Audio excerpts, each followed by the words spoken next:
Chapter 61, Itachi's Choice. As the strongest village in the ninja world, Konoha's defensive force was naturally and precedentedly powerful, with layers upon layers of guards, and countless visible and hidden sentries.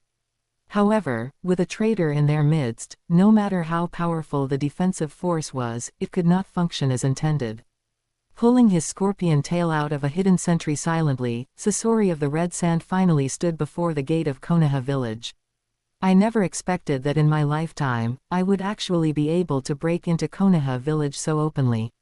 It's laughable that Sunagaku ranks among the 5 great ninja villages, yet. HMPH. Itachi stood to the side behind Sasori of the Red Sand, holding a box in his arms, his eyes lowered, silent and speechless. Sasori of the Red Sand turned his head slightly, scanned Itachi with his gaze, and comforted him. Once we open the passage to Konoha village and let those white Zetsu slaughter their way in, you will naturally have your chance for revenge. Itachi kept a straight face, his expression blank, not saying a single word. Sasori of the Red Sand stopped paying attention to him and simply moved forward with a hunched back. While outside the village, using stealthy assassination might have been possible, but now that they had reached the village gate, where people were flowing in and out like a shuttle, it was unrealistic to continue using assassination tactics. Soon, the two were discovered by the gate guards of Konoha village. "Stop. Who are you?" It's Itachi. "Sound the alarm quickly, we have enemy invaders." "What about the hidden sentries outside? Why hasn't any news been sent back?" "Quick, activate all the traps and mechanisms." As the urgent bell rang, a group of ninja swarmed toward the location from all directions. Sasori of the Red Sand removed his mask, revealing a mechanical-looking mouth underneath.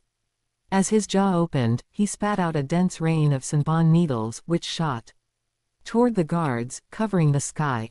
This rain of needles was fast and dense. Many ninja didn't even have time to react before being struck by several needles and collapsing on the spot.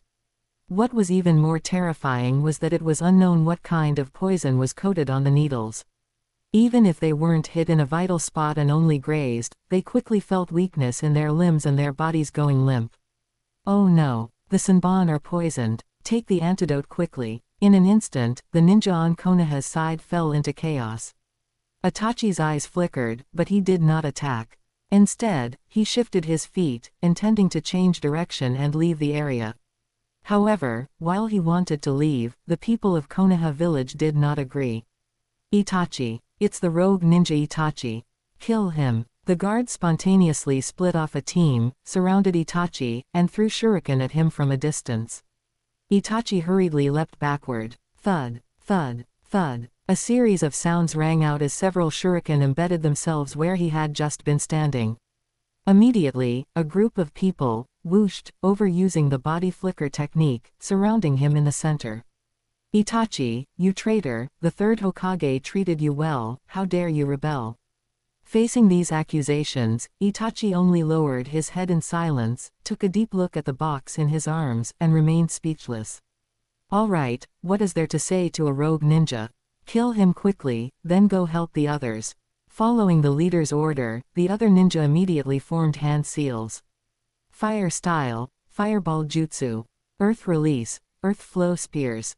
The fire style was just to shoot from the front and block his vision. The real trump card was actually the earth flow spears that suddenly shot out from under his feet. However, this kind of conventional ninjutsu was meaningless to Itachi. He just jumped lightly and dodged them all. But the light above him dimmed, and a figure suddenly appeared overhead, holding a huge, strange iron hammer with a chain, throwing it forcefully at him from midair. The iron hammer was purple all over and looked like the 3 tails. As soon as it was released, the handguards on the back immediately opened to the left and right, like a pair of wings, transforming into a flying fish that dove straight at Itachi. Itachi hurriedly leapt away again, while his eyes flickered left and right, carefully on guard. Since Katetsu Hagane had appeared, then Izumo Kamizuki, who always came and went with him, must have arrived as well. Sure enough, a viscous stream of water was quietly spreading across the ground. It was exactly Izumo Kamizuki's signature ninjutsu. Water release, starch syrup capturing field. Itachi frowned and had no choice but to form hand seals with one hand. Opening his mouth, a fire dragon erupted from it. Fire style, great dragon fire technique. The raging flames swirled over the ground, instantly evaporating all the encroaching water. The flying fish hammer slammed heavily into the ground, and with a boom, it left a large crater. Immediately after, a figure descended from the sky, landed next to the flying fish hammer, reached out to pull the hammer up, and shouldered it. On the other side, Izumo Kamizuki also flashed into view, scratching his head and complaining, "Oh man, as expected of a rogue ninja, he's too familiar with the people in the village, our original tactics are completely useless." Looking at these two famous gatekeepers of Konoha, Itachi's brows were locked tightly, and he said in a low voice, "Move aside. I have something to confirm with the third Hokage, and I don't want to fight you." HMPH. Kotetsu Hagane held the chain in one hand and swung the hammer up again with the other. "We won't let a rogue ninja like you appear before the third Hokage." Itachi's eyes flickered, and he hesitated in his heart about whether to fight these former companions. But a rain of senbon suddenly shot over from the other side, attacking Kotetsu Hagane and the others from behind, immediately throwing them into a flurry. After they dodged this wave of attacks, they realized that the battle on the other side had already ended. Sasori of the Red Sand stood alone beside a pile of Konoha ninja corpses, slowly shuffling toward him. "Hey, Itachi, your speed is really slow. This doesn't look like you at all. You should use the methods you used to subdue Kakuzu. You aren't still thinking about reconciling with Konoha village, are you? Where is your capacity, resolve?" Seeing that Itachi was still silent, looking preoccupied, Sasori of the Red Sand didn't urge him further, but instead stood in front of him, facing Kotetsu Hagane and the others, and raised his scorpion tail high. "Well, never mind, I won't force you. I'll take care of these enemies for you. You just need to go and stop all the defensive mechanisms at the gate, and let the white Zetsu slaughter their way in quickly, that's all." After speaking, Sasori of the Red Sand opened his mouth again, and another burst of senbon needle rain exploded outward, covering the enemies. Earth release, Earth-style wall. A wall of earth rose from the ground, blocking the rain of senbon needles, but it also blocked the line of sight between the two sides. Before Kotetsu Hagane and the others could breathe a sigh of relief, a steel scorpion tail slammed heavily onto the earth wall, crushing it like dry twigs, and together with the rain of senbon, covered them from overhead.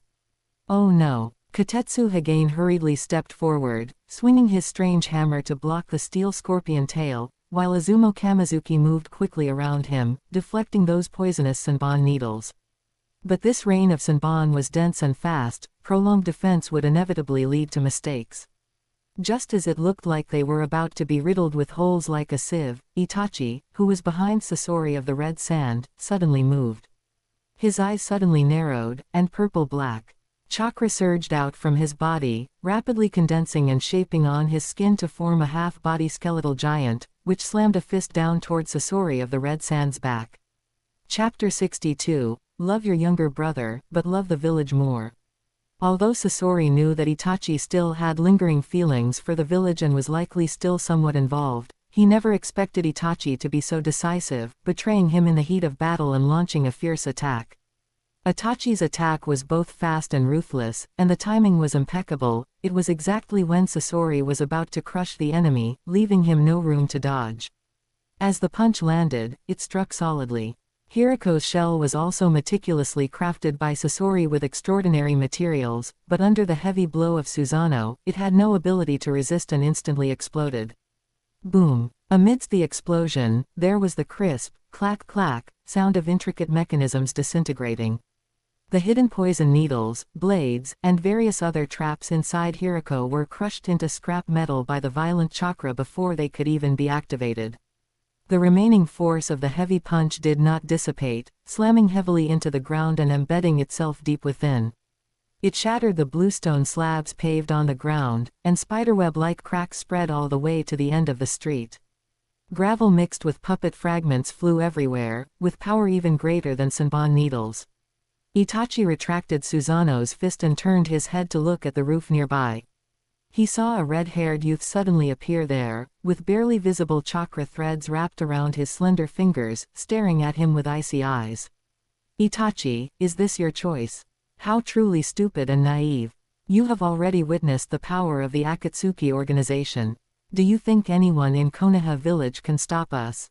Or are you planning to be destroyed along with Konoha village? Taking this opportunity, Kotetsu Hagane and the others retreated one after another, gathering together. They looked at the two people confronting each other, feeling somewhat confused. What is going on? Are they having an internal conflict? Should we take this opportunity to strike and take one of them out first? Which one to choose? Choose Uchiha Itachi. He knows too much about the village, it's best to eliminate him first. Alright, everyone act according to the situation. Many Konoha ninjas began to slowly shift their formation, ready to attack Uchiha Itachi at any moment. But Itachi ignored them entirely. He just stood there quietly, looking down at the box in his arms with a blank expression, his voice hoarse. You killed my younger brother. Heh heh. Sasori couldn't help but sneer, a scroll sliding from his sleeve and into his hand. You even killed your own father. Don't use your younger brother as an excuse. Ask yourself, do you really think it was Uchiha who killed your younger brother? Do you really have no suspicions about Danzo at all? If that were the case, why did you go to the third Hokage at the very beginning to confirm the answer to a question? Admit it, you just needed an excuse to return to Konoha village. As long as the third Hokage told you that your younger brother was killed by Uchiha, you would believe him without hesitation, and then continue to serve the village with peace of mind. Uchiha was right. You were just a lapdog domesticated by those politicians in the village. Parents can be killed, but the master cannot be touched. Heh heh. With a heart as cold as yours, having completely wiped out your own clan, how could you truly care about a mere younger brother? Facing Sasori's soul-crushing words, Itachi did not reply. He just silently reached out, opened his palm, and gripped the empty air twice. The feeling of his hands covered in blood on the day of the clan massacre was still fresh in his memory, as if it had just happened a moment ago. Memories pierced his temples like kunai, comrades dying tragically on the battlefield, the pain and tragedy of families broken by war that he had witnessed from childhood to adulthood, Shisui choosing suicide out of despair. All sorts of people and events came rushing into his mind, making his eyes ache even more intensely. He couldn't help but cover his eyes, breathing heavily. The Uchiha are a paranoid clan. The more powerful an Uchiha is, the more likely their thinking is to lean toward extremes. Or to put it the other way around, the more extreme an Uchiha's thinking, the easier it is for them to become strong. Especially for those Uchiha who have awakened the Mangekyo Sharingan, the extreme thoughts generated in their minds at the time of awakening can almost be called obsessions. The reason an obsession is that their thinking has already fallen into a vicious cycle that cannot be resolved. No matter what happens, it will only make the Mangekyo Uchiha more paranoid, their obsession deepening by another layer. All their actions will only be driven forward by this obsession, without deviating in the slightest. Even unto death. Uchiha Madara, Uchiha Obito, Uchiha Shisui, Uchiha Fugaku, Uchiha Itachi, Uchiha and none of them are exceptions. Normally speaking, driven by obsession, it is not surprising that a Mangekyo Uchiha would do extreme things. It is even reasonable for them to fall completely into madness. This includes Madara and Obito's Eye of the Moon plan, Shisui's desperate suicide, and Fugaku offering his neck to the blade. These extreme behaviors are actually insane actions taken under the influence of the Mangekyo obsession. Normal people know these behaviors are irrational, but there have never been any normal people among the Mangekyo Uchiha.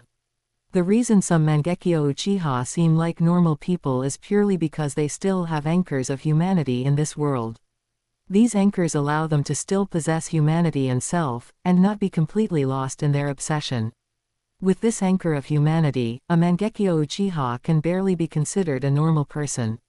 But once they lose this anchor of humanity, a Mangekyo Uchiha will likely have only one path left to take, madness. And those who can become anchors are people with whom they have developed deep bonds. Madara's anchor is Senju Hashirama, Obito's anchor is Rin Nohara, and Itachi's anchor is Sasuke. And now, Sasuke is dead. After losing Sasuke, his anchor of humanity, Itachi had inevitably begun to slide crazily toward the abyss of obsession. Under the secret influence of Uchiha An's right eye dojutsu, after being pulled back and forth and wavering for many days, Itachi finally fell completely into the abyss at this moment. Itachi lowered his hands, letting blood and tears stream from his eyes, and said blankly, "That's right, I even wiped out my own clan, so why should I still be attached to a younger brother?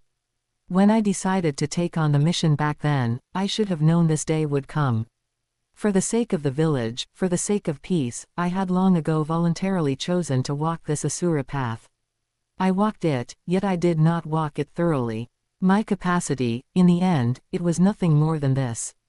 After saying this, Itachi loosened his other hand, and the box in his palm fell in freefall, crashing to the ground. The lid of the box flipped open, and Sasuke's head rolled out from inside. It spun on the ground twice, staring silently at his older brother with dead fish eyes. Looking at the head of the younger brother he had once loved the most, Itachi suddenly covered his eyes and laughed wildly at the sky.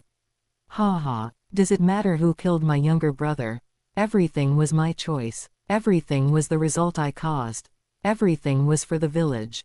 Everything was for peace. The village must have peace. The village must have peace. Whoever wants to destroy the peace in the village, whoever wants to die." Chapter 63, No one can destroy the peace of the village. With Uchiha Itachi's shrill roar, the Mangekyo in his eyes spun wildly, turning into blood-red vortexes. 2 trails of blood flowed from his eyes, tracing down his cheeks and congealing into grim blood crystals on his jaw, while the chakra on his body fluctuated violently. The energy skeleton originally surrounding him rapidly grew chakra muscles, then covered itself with a layer of armor, wielding a blade in one hand and a shield in the other. Although it was still only a half-body form, its aura surged, creating an intimidating presence. The ground cracked under the pressure of the Susanoo, and rubble floated upward, defying gravity, only to be ground into powder by the chakra air currents. "Have you gone mad?" Sasori remained expressionless. With a flick of the scroll in his hand, a new human puppet appeared. That is, Kotetsu Hagane and the others watching from the sidelines were shocked. The reputation of the third Kazekage once resounded throughout the ninja world. Even if the ninjas from various villages had never met him in person, they had all seen his portrait in intelligence reports. There was no one who did not recognize him. Moreover, after the third Kazekage went missing, the Earth and Fire nations had engaged in a major battle over it, so the ninjas of Konoha village had an especially deep impression of the third Kazekage's appearance. Now, upon seeing this human puppet, they were immediately terrified. Sasori, however, completely ignored this group of small fry, staring intently at Uchiha Itachi opposite him as if facing a formidable enemy.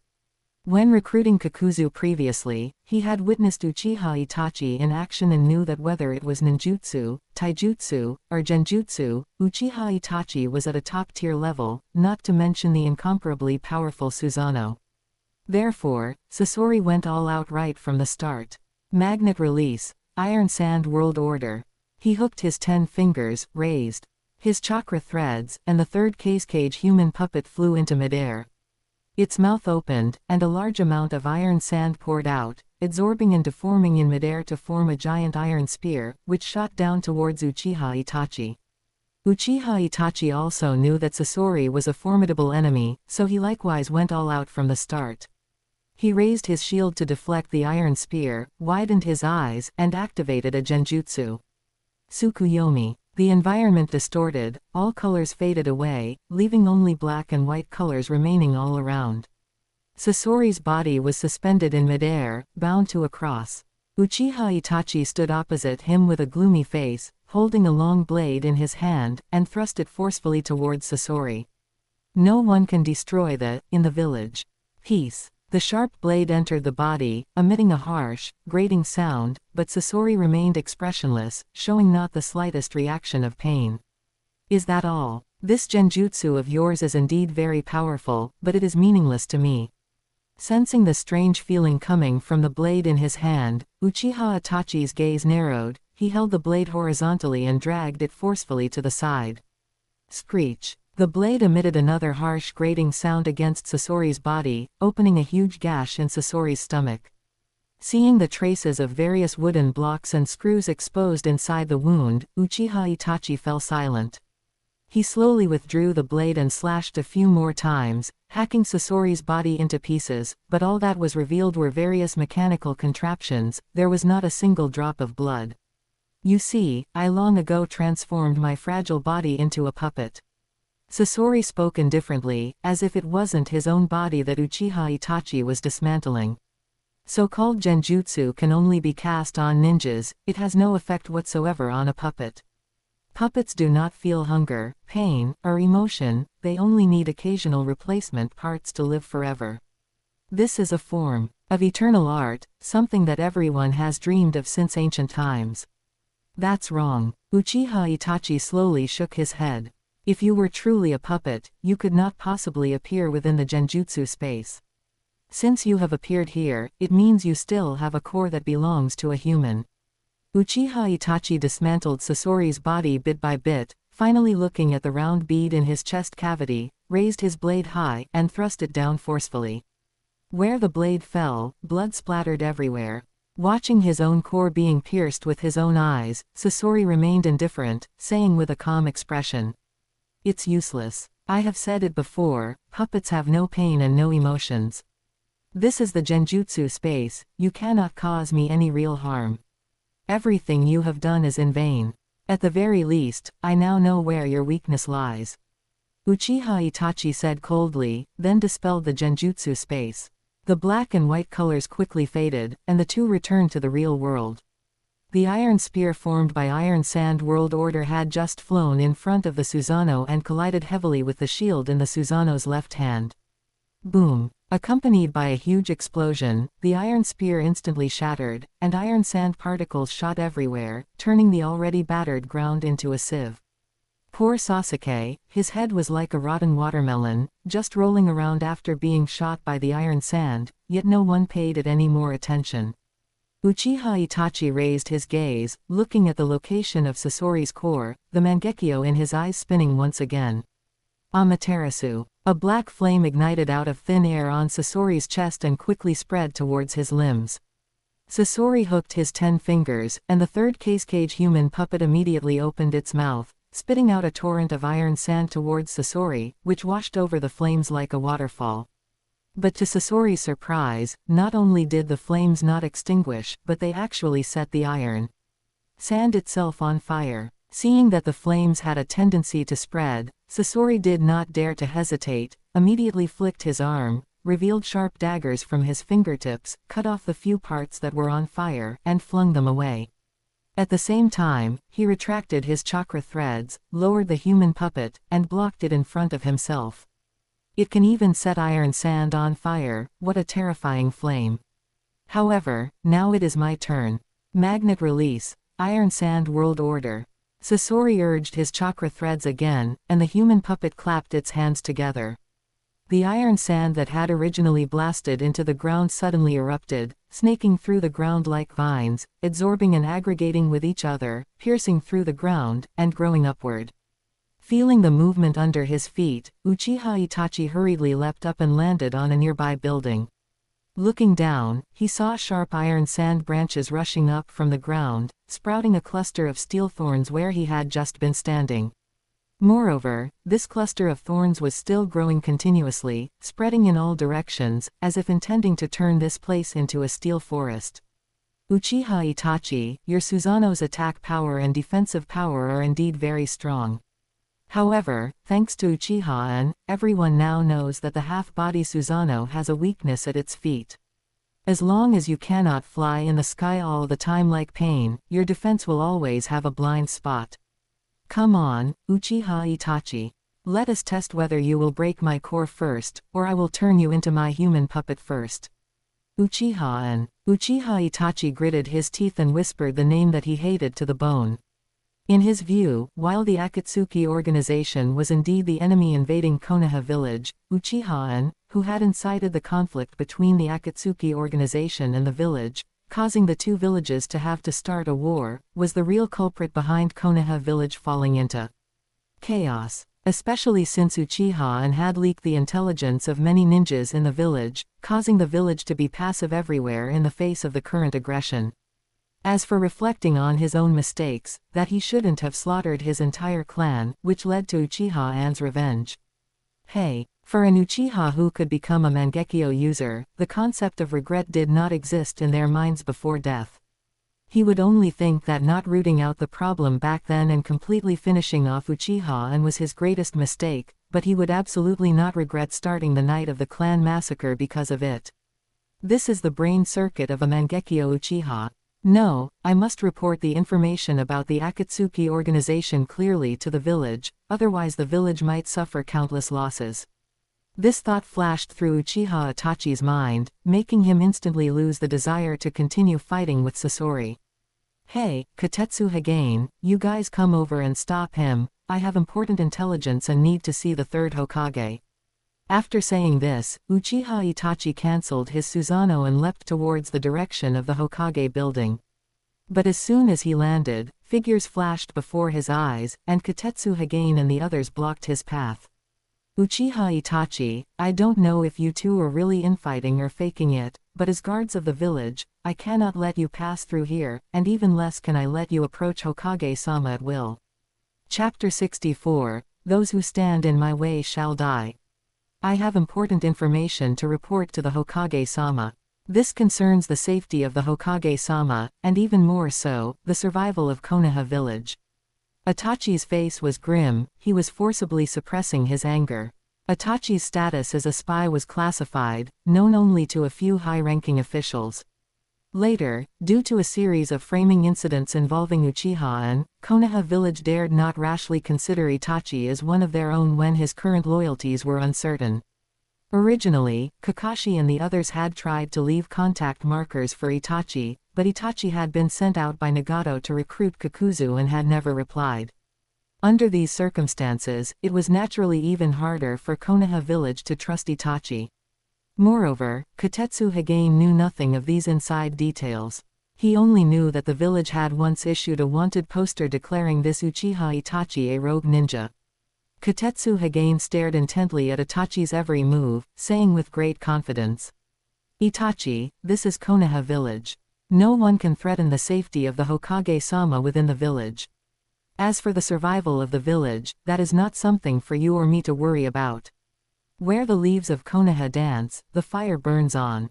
Even if the other four great nations were to attack together, it would be impossible for the village to be destroyed. If you are truly a spy sent out by the village, then stay here and help us deal with that rogue ninja from Sunagakur, instead of always trying to run to the side of the Hokage-sama. Itachi felt the flames of anger rising incessantly in his heart. His Mangekyo Sharingan fluctuated violently, and he wished he could just kill all these idiots in front of him. Hey, on the other side, Sasori did not take the opportunity to attack. Instead, he retracted his human puppet and watched the spectacle. Itachi, is this the village you chose?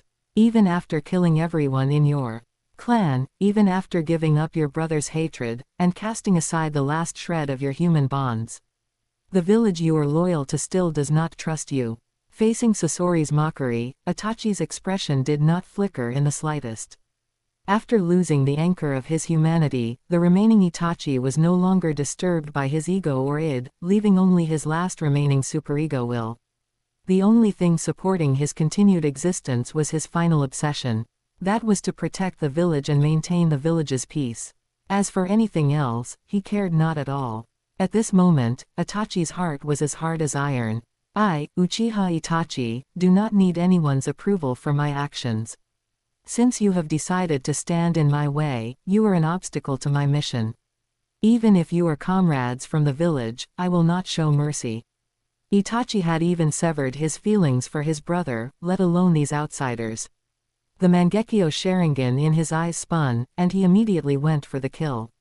Amaterasu. Black flames instantly ignited on Kotetsu Hagane and the others. Oh no. Quickly, put out the fire. Water release. Water prison technique. As soon as the water release was unleashed, waves rose on the flat ground. A huge sphere of water appeared around them, enveloping everyone inside. But this water release failed to suppress the flames of Amaterasu. The black flames continued to burn quietly in the water, spreading across everyone's bodies. Seeing that the water release was useless, Azumo Kamizuki had no choice but to dispel the water prison. The group scrambled to cut away the parts of their bodies touched by the flames, blood spraying everywhere, and then hurriedly bandaged their wounds, thrown into chaos. Taking advantage of this opportunity, Itachi leapt over the crowd, intending to leave. But a strong wind came from behind, forcing him to stop and dodge quickly.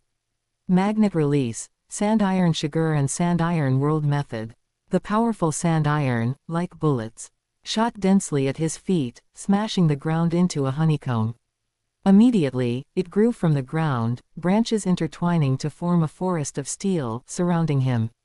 Itachi jumped back several times and landed on the roof again, only then temporarily avoiding the attack of the sand iron, looking at Sasori behind him with unfriendly eyes.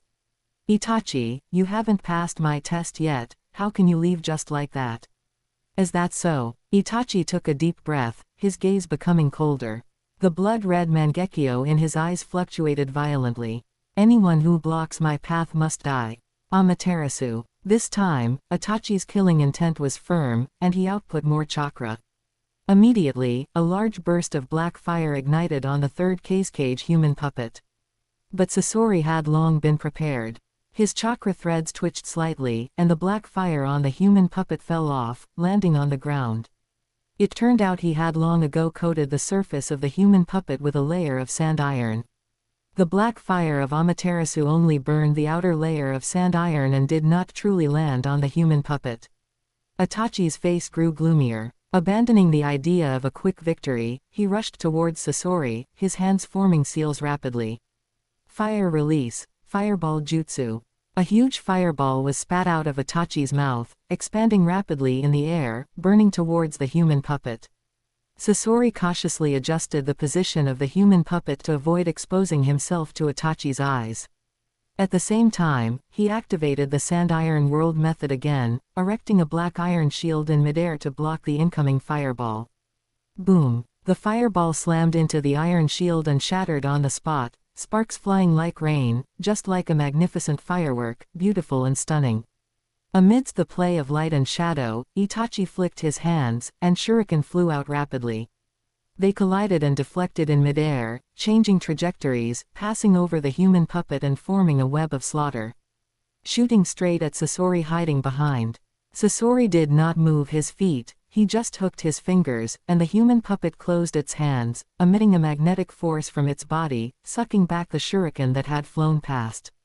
Hey, magnet release isn't just for controlling sand iron. No steel weapon can cross my human puppet. I know that, Itachi said coldly. He also hooked his fingers, pulling his 10 fingers inward. Several black steel wires emerged from the air, connected behind those shuriken. Using the magnetic suction of the human puppet, he tightly bound the human puppet together. Fire release, Great Dragon Fire Technique. Itachi quickly formed seals and opened his mouth, and a huge fire dragon spewed out, sweeping along the trajectory of those steel wires towards the human puppet. Nani? Sasori hurriedly manipulated the human puppet, condensing sand iron blades to rotate and cut rapidly around the human puppet, severing all the steel wires. But it was too late. The fire dragon had already slammed into the human puppet, burning fiercely. The sand iron blades quickly disintegrated, covering the human puppet and forming a sealed shell, wrapping the human puppet tightly. Without oxygen to sustain combustion, the ordinary flames could not continue and quickly extinguished. Taking this opportunity, Itachi rushed to the vicinity of the human puppet. His Mangekyo Sharingan spun wildly, and chakra surged out, condensing and shaping outside his body. The Susanoo rose from the ground and punched the human puppet hard, sending it flying. Damn it! Sasori hurriedly hooked his fingers to pull the human puppet back, while running quickly to avoid being locked on by Itachi's dojutsu. Itachi took a deep breath and exhaled violently, sending out blades of wind that covered the sky. Wind release, Great Breakthrough. His attack was not aimed at Sasori or the third cage human puppet, but blew into the empty space between them. The biting storm, like a landslide. sliced that area into pieces, and the already fragile chakra threads were instantly shredded into dust. The human puppet lost control and immediately fell heavily from midair, crashing into the ground and splashing up countless dust. Amaterasu. Taking this opportunity, Itachi's gaze flashed towards Sasori, and black flames spread, chasing Sasori's footsteps, driving him away from the human puppet. Sasori jumped and dodged quickly, then suddenly stopped. He raised his hands again, and a figure appeared between him and Itachi, blocking Itachi's line of sight once again. Ah! The person screamed, but his body was out of control, rushing rapidly towards Itachi. I can't control my own body. Itachi's expression turned cold. The Susanoo punched down heavily, smashing the person into a pulp. Blood, accompanied by flesh and bone, splashed everywhere, painting the space within several yards. It's useless. Itachi roared. Anyone who hinders me from saving the village is my enemy. Those who stand in my way. Die. Chapter 65, The New Order of Peace in the Ninja World. Uchiha Itachi charged at Sasori like a madman, while Sasori kept leaping away, his chakra threads winding toward the many Konoha ninja. Once they were touched by him, they would immediately lose control and be manipulated into puppets to fight against Uchiha Itachi. Regarding these comrades from the village, Uchiha Itachi kept a straight face and said nothing, simply using his Susanoo to knock them down one by one, like playing whack-a-mole. Every ninja manipulated by Sasori was flattened into a pulp by a single punch from him. No, Uchiha Itachi, if you are a comrade from the village, then hurry and save them. How can you attack comrades from the village? Facing the cries for help from the crowd, Uchiha Itachi remained silent, attacking with all his might, letting the flesh and blood of the village comrades slowly drip down from the fist of his Susanoo. Uchiha Itachi, you have no will of fire at all. You really are a rogue ninja after all. After failing to get help from Uchiha Itachi, Kotetsu Hagane and the others decisively treated Uchiha Itachi as an enemy as well. They split their team, with one group going to attack Sasori and the other blocking Uchiha Itachi from killing. Yet, in the eyes of Uchiha Itachi and Sasori, these ordinary ninja did not exist at all their defenses were focused solely on each other. One was using the manipulation of puppet ninja to try and reconnect the cage human puppet, while the other was ruthless and relentless, using all his power to stop Sasori's plan. The two of them, one controlling, one killing, wiped out the group of Konoha ninja in mere moments. In the end, only the two of them remained facing off on the spot. Let's see where you can hide this time. Uchiha Itachi's eyes were blazing, his Mangekyo Sharingan spinning wildly as he launched another attack against Sasori. Amaterasu. Without puppets to protect him, Sasori finally had nowhere to hide this time. And was completely surrounded by the raging black flames. So, in the end, I still cannot achieve eternity. The art of puppetry has its limits after all. Sasori sighed indifferently, and was completely burned to ashes within the black flames. Uchiha Itachi retracted his Susanoo, took a few deep breaths, wiped away the blood and tears under his eyes, and used the body flicker technique to leave, rushing toward the Hokage building, arriving just in time to see Sandaime planning to use the dead demon consuming seal on Pain. Uchiha Itachi spoke up in time to warn him, saving Sandaime. He instantly appeared beside Sandaime and told him everything he knew, revealing all the information. After hearing this information, Sandaime immediately broke out in a cold sweat, hurriedly calling Nara Laquan over and instructing him. Nara Laquan, share this information immediately and tell everyone. After giving the instructions, Sandaime looked at Uchiha Itachi with a chuckle, his eyes full of gratification, and praised him. Uchiha Itachi, I really didn't misjudge you, you are someone who possesses the true will of fire. You are truly a ninja who could think like a Hokage even at a young age. The will of fire. Uchiha Itachi lowered his head with a wooden expression, without any look of happiness. After losing his anchor of humanity, there was only obsession in Uchiha Itachi's heart. He didn't care at all about the will of fire or any other bullshit. Are you finished? Pain in the sky, seeing that the bait plan had failed, was not anxious but said coldly. In the face of absolute power, all efforts are meaningless. This is something that you great nations have already proven. Even if you know our intelligence, what can you do? Illusory hope will only bring you more despair. The order of the ninja world established by Senju Hashirama and Uchiha Madara has long been proven a failure. The balance of power between villages that you want to achieve by using the power of the tailed beast is simply impossible to realize. Now, the 5 great nations are warring with each other, resulting in countless casualties, but because the strength of the 5 great nations is not that different, a true winner can never be determined, and they can only wage war again and again. And the small nations sandwiched between the great nations can only be forced into war, becoming cannon fodder in the hands of the great nations, begging for peace but unable to obtain it. The root cause of everything lies in this incorrect order of the ninja world. And what we are establishing now is a true, long-lasting order of peace. It is an order of peace that all countries and ninja villages in the ninja world must obey. This is not a false peace that only the people of the 5 great nations can enjoy alone, but a universal order of peace from which everyone in the entire ninja world can benefit. If you truly love peace, then you only need to follow our order, and naturally, Konoha village can remain safe and sound.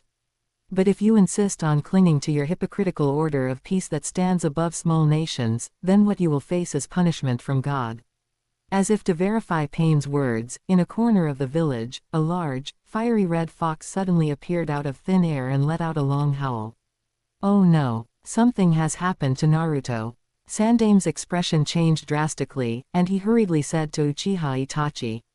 Uchiha Itachi, your Sharingan is the most effective against tailed beasts.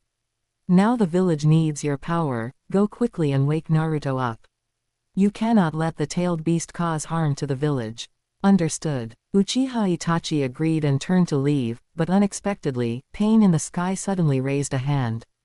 Bansho Tenon. A huge suction force was instantly created out of thin air, binding Uchiha Itachi, causing him to float up on the spot and fly toward Pain. While in midair, Uchiha Itachi's Mangekyo spun, and he activated Susanoo, swinging a giant fist to smash toward Pain. Pain flipped his wrist and pressed down. Shinra Tensei. The suction force immediately turned into a repulsive force, smashing the giant body of Susanoo heavily downward, just like hitting a ball.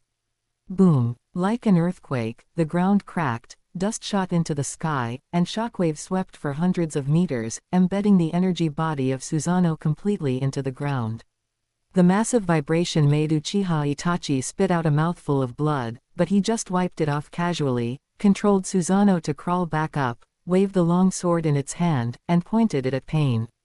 Driven by chakra, the long sword in Susanoo's hand suddenly lengthened, like an infinitely extending laser sword, and thrust forward violently. Pain's body pulled upward, dodging the long sword, but Susanoo's wrist turned, and the long sword chased after Pain's body relentlessly, slashing continuously. However, Pain, whose space was not restricted, was very agile, floating around in the sky, and Susanoo's long sword could not touch him at all. After the 5-second interval passed, Pain raised his palm and struck again. Shinra Tensei. Facing this powerful repulsive force, Susanoo had not even a shred of resistance and was overturned, rolling far across the ground, knocking down countless pavilions and towers, crushing countless unlucky ninja before it finally stopped. Uchiha Itachi gently wiped away the blood and tears under his eyes, controlled Susanoo to crawl up, and prepared to challenge Pain again. But a black light flashed across the sky, a tailed beast ball streaked through the air and landed precisely within the clan grounds of the various clans. In the terrified eyes of the crowd, a mushroom cloud rose out of thin air, reaching straight into the clouds. The shockwave generated by the massive explosion was felt even here at the Hokage building, with the strong wind hitting their faces and the blinding white light nearly blinded them. The scene instantly fell silent, and everyone stared blankly at the mushroom cloud. But after coming to their senses, the people of Konoha almost went crazy. Look at what you've done. Sandame's eyes were splitting with rage, his whole body trembling. Those were just ordinary villagers, they weren't even ninja. How could you have the heart to? Those who have not experienced pain cannot understand the value of peace. Pain stood suspended in the air, backlit, above everyone's heads, and said indifferently. Do you understand pain now? Are you willing to obey the new order of peace that we have established? Shut up. Sandame's eyes were bloodshot, his right hand tightly gripping the adamantine staff, holding it high toward pain. You are just a bunch of murderous maniacs. Talking about an order of peace. Are you even worthy? Peace cannot be brought to the ninja world by force alone. Where the leaves of Konoha dance, the fire will burn on. The spirit of Konoha will never perish, and no force can make Konoha yield. He turned his head to look at Uchiha Itachi beside him and instructed. Uchiha Itachi, leave this guy to us. You hurry and stop the tailed beast. You absolutely cannot let it fire a second tailed beast ball. Chapter 66, The entire Uchiha clan arrives. Ha ha, just like that. Uchiha stood beneath the feet of the nine-tailed, laughing out loud as he coordinated with the nine-tailed to disrupt the defensive formations of the Konoha ninjas. You running dogs of Hiruzen Sarutobi. Do you regret it now? When the Uchiha clan was wiped out, you didn't speak up. So now, shut your mouths and obediently wait for your own clans to be exterminated. Big Fox, set off another big firework for me. Having received Uchiha An's order, the nine-tailed raised its head once more and began to condense a new tailed beast ball. No. Under everyone's terrified gazes, Uchiha Itachi rushed over at high speed. His eyes spit fire, and his crimson Mangekyo spun violently. Stop, nine-tailed. The nine-tailed's body stiffened, its movements instantly slowing down, and the tailed beast ball that was condensing collapsed and dissipated. Uchiha An clearly sensed that controlling the tailed beast had become somewhat difficult. Two streams of dojutsu power clashed violently inside the nine-tailed's body, each trying to expel the other. Itachi. Uchiha An cried out in pleasant surprise, you've finally betrayed them. Ha ha, I knew you would definitely stand on the side of Konoha village. Only then does it make sense for me to destroy the village. With Itachi's help, morale on Konoha village's side instantly soared. They regrouped and began preparing a new sealing formula. If you want to seal the nine-tailed, you'll have to see if I agree first. Uchiha An roared, and his Susanoo took large strides, swinging its giant scepter and smashing it toward the sealing team. Due to using it too many times in the previous battle with Danzo, Fugaku's left eye had now fallen into a dormant state, requiring a certain amount of nourishment before it could be used again. Although the dojutsu of Fugaku's right eye was powerful, it was not meant for combat, and he did not plan to use it anyway. Therefore, he had no choice but to return to the primitive method of hand-to-hand combat to fight. Block him. Amidst the collective shouts of the crowd, several Akamichi clan members who had just arrived suddenly enlarged, activating their giant mode.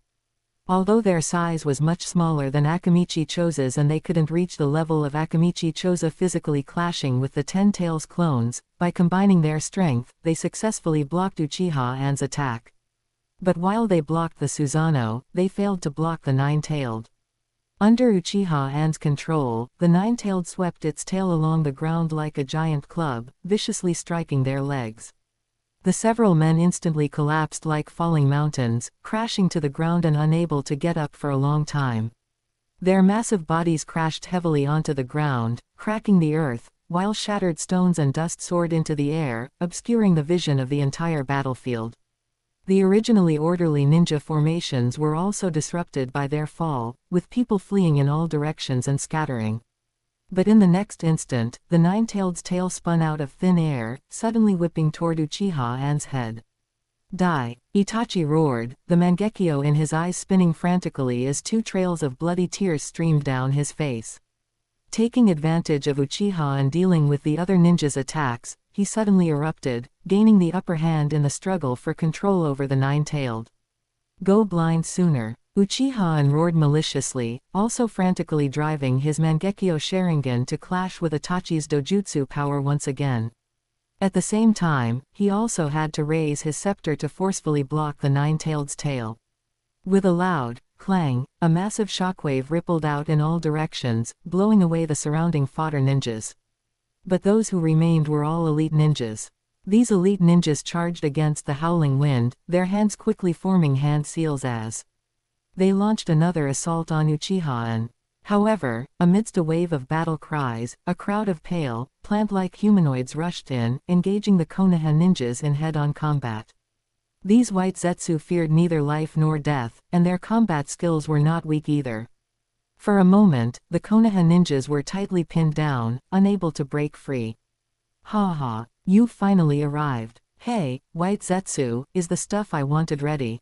Of course. A white Zetsu emerged from the ground beside Uchiha and, reaching out to hand over a large bundle. At the same time, dozens of white Zetsu also rushed to his side, forming a circle around him. Uchiha grinningly reached out to take the bundle, took out the items inside, stuffed a piece into each white Zetsu, and then quickly formed hand seals with both hands, slamming them onto the ground. In an instant, the ground rumbled as dozens of coffins slowly rose from the earth, stopping behind those white Zetsu. The coffin lids quickly opened, slid forward, and swallowed the white Zetsu inside before slamming shut, standing there silently and motionless. This commotion was massive, instantly drawing the attention of the people on Konoha's side. Nadaime had many forbidden jutsu, and this, Edo Tensei, technique was among the very top tier even among forbidden jutsu, and it was also highly renowned. Those iconic coffins, any jonin could recognize what kind of ninjutsu this was. Nani, who does he want to summon? Could it be Shadaime and Nadaime, second Sama? No, we can't let him complete the ninjutsu. Stop him, quick. Fire style, fireball jutsu. Earth style, earth flow spears. A group of people hastily abandoned those white Zetsu, unleashing various ninjutsu toward the coffins. Ha ha, it's already too late. Uchiha laughed wildly, quickly forming the final hand seal and slamming his hand onto the ground once more. Summoning jutsu, Edo Tensei. All the coffin lids opened simultaneously. The white Zetsu inside had disappeared, replaced by completely different ninja appearances. The group of people stepped forward out of the coffins, simultaneously forming hand seals and spitting outward. Fire style, Great Dragon Fire technique. Everyone used the same fire release ninjutsu at the same time. Working in perfect harmony, all the flames successfully merged, forming a massive, sky-blotting wave of fire. This incredibly exaggerated Great Dragon Fire technique was practically like a tailed beast's attack, instantly incinerating all the incoming ninjutsu and sweeping back toward them in reverse. Quick, get out of the way. The Konoha crowd hastily leapt to the side, avoiding the brunt of the attack. The massive fire dragon thrashed its head and tail, sweeping away all obstacles in front of it. Anyone who failed to dodge in time, whether they were Konoha ninjas or white Zetsu clones, was burned to ashes. In an instant, the ground on the battlefield was scorched red, sand and stones melted, and the air was filled with the stench of burnt protein. Once the shaken ninjas regained their footing and looked back, they saw that as the flames gradually died down, dozens of crimson eyes lit up one by one in the dust and smoke, revealing themselves in unison before everyone. Staring at these newly appeared enemies, the Konoha crowd was completely dumbfounded and pale with fright. These are Uchiha clan members. Ha ha. Uchiha was full of excitement, barely even caring about the nine-tailed anymore, as he opened his arms wide and declared loudly. How can the Uchiha not participate in such a memorable day as the destruction of Konoha village? You trash of Konoha village. Come and witness the Uchiha's wrath. Come on. The entire Uchiha clan has arrived. P.S. I wish everyone a happy Mid-Autumn Festival, family reunions, happiness, health, and a complete, united family. Chapter 67, The Mad Uchiha. What kind of joke is this? No one knew the strength of the Uchiha better than the many ninjas of Konoha. Seeing their former reliable comrades now become enemies standing before them, the people of Konoha were practically going insane. Uchiha, you were absolutely insane. The dead should rest in peace in the underworld. Can you not even spare the souls of the dead? Rest in peace. Uchiha sneered. Ask them yourself. Are they willing to rest in peace in the underworld? My clansmen, you might not know it yet, but it wasn't just you who died that night. The entire Uchiha clan, including the elderly and children, and even those ordinary clansmen who were not ninjas, have already been wiped out by Konoha village. The current Uchiha clan only has 3 living people left, Uchiha Obito, Uchiha Itachi, and myself. The great Uchiha clan has now been annihilated. Nani? How is that possible? At this, all the Uchiha clansmen were shocked and began to murmur among themselves. Although they did not have control over their own bodies, they still had the ability to speak. This is impossible. The village would never do such a thing. Even if the village was dissatisfied with the Uchiha, at most they would have only purged the radicals. How could they commit such an inhumane act? Where the leaves of Konoha dance, fire ignites, this is the will of fire. How could the village lay a hand on children and ordinary clansmen? Uchiha-an, you must be lying to us. Ha ha ha. Uchiha uncovered his eyes with his hand and screamed shrilly, at this point, do you still believe in that bullshit will of fire? The so-called will of fire is just the will of the Hokage. He can manipulate it however he wants, and interpret it however he pleases. Whether I am lying or not, just look at the people on the other side and ask them, how many Uchiha are left now? Were all those ordinary clansmen and children really killed that night? The Uchiha group immediately fell silent and cast their gazes toward their former comrades on the other side. Hey, you from the Nara clan over there, tell me quickly that my son is still safe. That's right, Akamichi Kuisi, you never lie. Tell me quickly that Uchiha-an is lying. Sarutobi, you were very close to Suzy. Tell me she didn't die, right? However, faced with the inquiries from the Uchiha, the Konoha ninjas fell into an awkward silence. The group of Uchiha Jonin were not fools. Faced with this silent response, they naturally knew what the result was. Gradually, the voices of inquiry ceased, and the entire battlefield was filled with an unspeakable silence. The village definitely didn't issue such an order. All the Uchiha clansmen were killed by Uchiha Itachi. A Konoha ninja's voice suddenly broke the silence, stuttering. Ha ha ha. Uchiha-an laughed wantonly, mocking them, well said. All the blame belongs to Uchiha Itachi, so what does that have to do with Hokage-sama and Konoha village? Uchiha Itachi is so amazing. He wiped out the entire Uchiha clan all by himself. Konoha village didn't do anything in this, they are completely innocent. Ha ha ha. Then the question arises, where is Uchiha Itachi now? Is he an enemy of Konoha village now? The answer is obvious. Turn your heads to the right and look over there. Uchiha Itachi is standing right there, helping Konoha village fight against me. My foolish clansmen, please use your meager brains to think carefully, whose loyal dog is this, exactly? It's really hard to guess. Ha ha ha. Amidst Uchiha-an's wild laughter, all the Uchiha clansmen fell silent. The cold, sinister aura about them grew increasingly intense, making them look more and more like the dead. The Uchiha clan is a clan of love. The deeper the love, the stronger the power. But when love is betrayed and turns into hatred, the hatred is as deep as the love once was. The Sharingan in their eyes spun wildly. If they hadn't already been dead, there would surely have been several more Mangekyo appearing among this group. Now, tell them loudly, are you willing to rest in peace in the underworld? We are not. Many Uchiha clansmen shouted in unison. Hearing the answer he wanted, Uchiha-an was very happy. He laughed wildly again and showed a ferocious, cruel face to the group of Konoha ninjas. Ha ha ha. Did you hear that? They are not willing. Instead of resting in peace in the underworld with hatred in their hearts, it's better to return to the world of the living and kill all their enemies. Uchiha-an quickly formed hand seals. The kunai with control charms that had been placed into their bodies flew back out, falling into Uchiha-an's hands once again, which he then bagged and tucked away. My clansmen, I have completely relinquished control over your reanimated bodies. You can now do anything you want. Do you want to continue fighting me to protect the village for the sake of the so-called will of fire, or do you want to kill the scoundrels who allowed the village's authorities to wipe out your entire families? Choose for yourselves. After saying this, Uchiha-an followed the improved technique provided by Orochimaru and transferred control of all the reanimated bodies to those Uchiha clansmen, leaving them to choose freely. After regaining control of their bodies, the Uchiha group moved their limbs a little, and then, by unspoken agreement, rushed toward the people of Konoha village in front of them. You damned bastards, give me back my life. I was clearly a moderate who supported the village. Why did you kill me too? Bastards. If you wanted to kill me, I would accept it. But what crime did my 3-year-old child commit? Why wouldn't you even spare him? I was the only ninja in my whole family, everyone else was an ordinary person. Why wouldn't you even spare the ordinary people? Look into my eyes and tell me.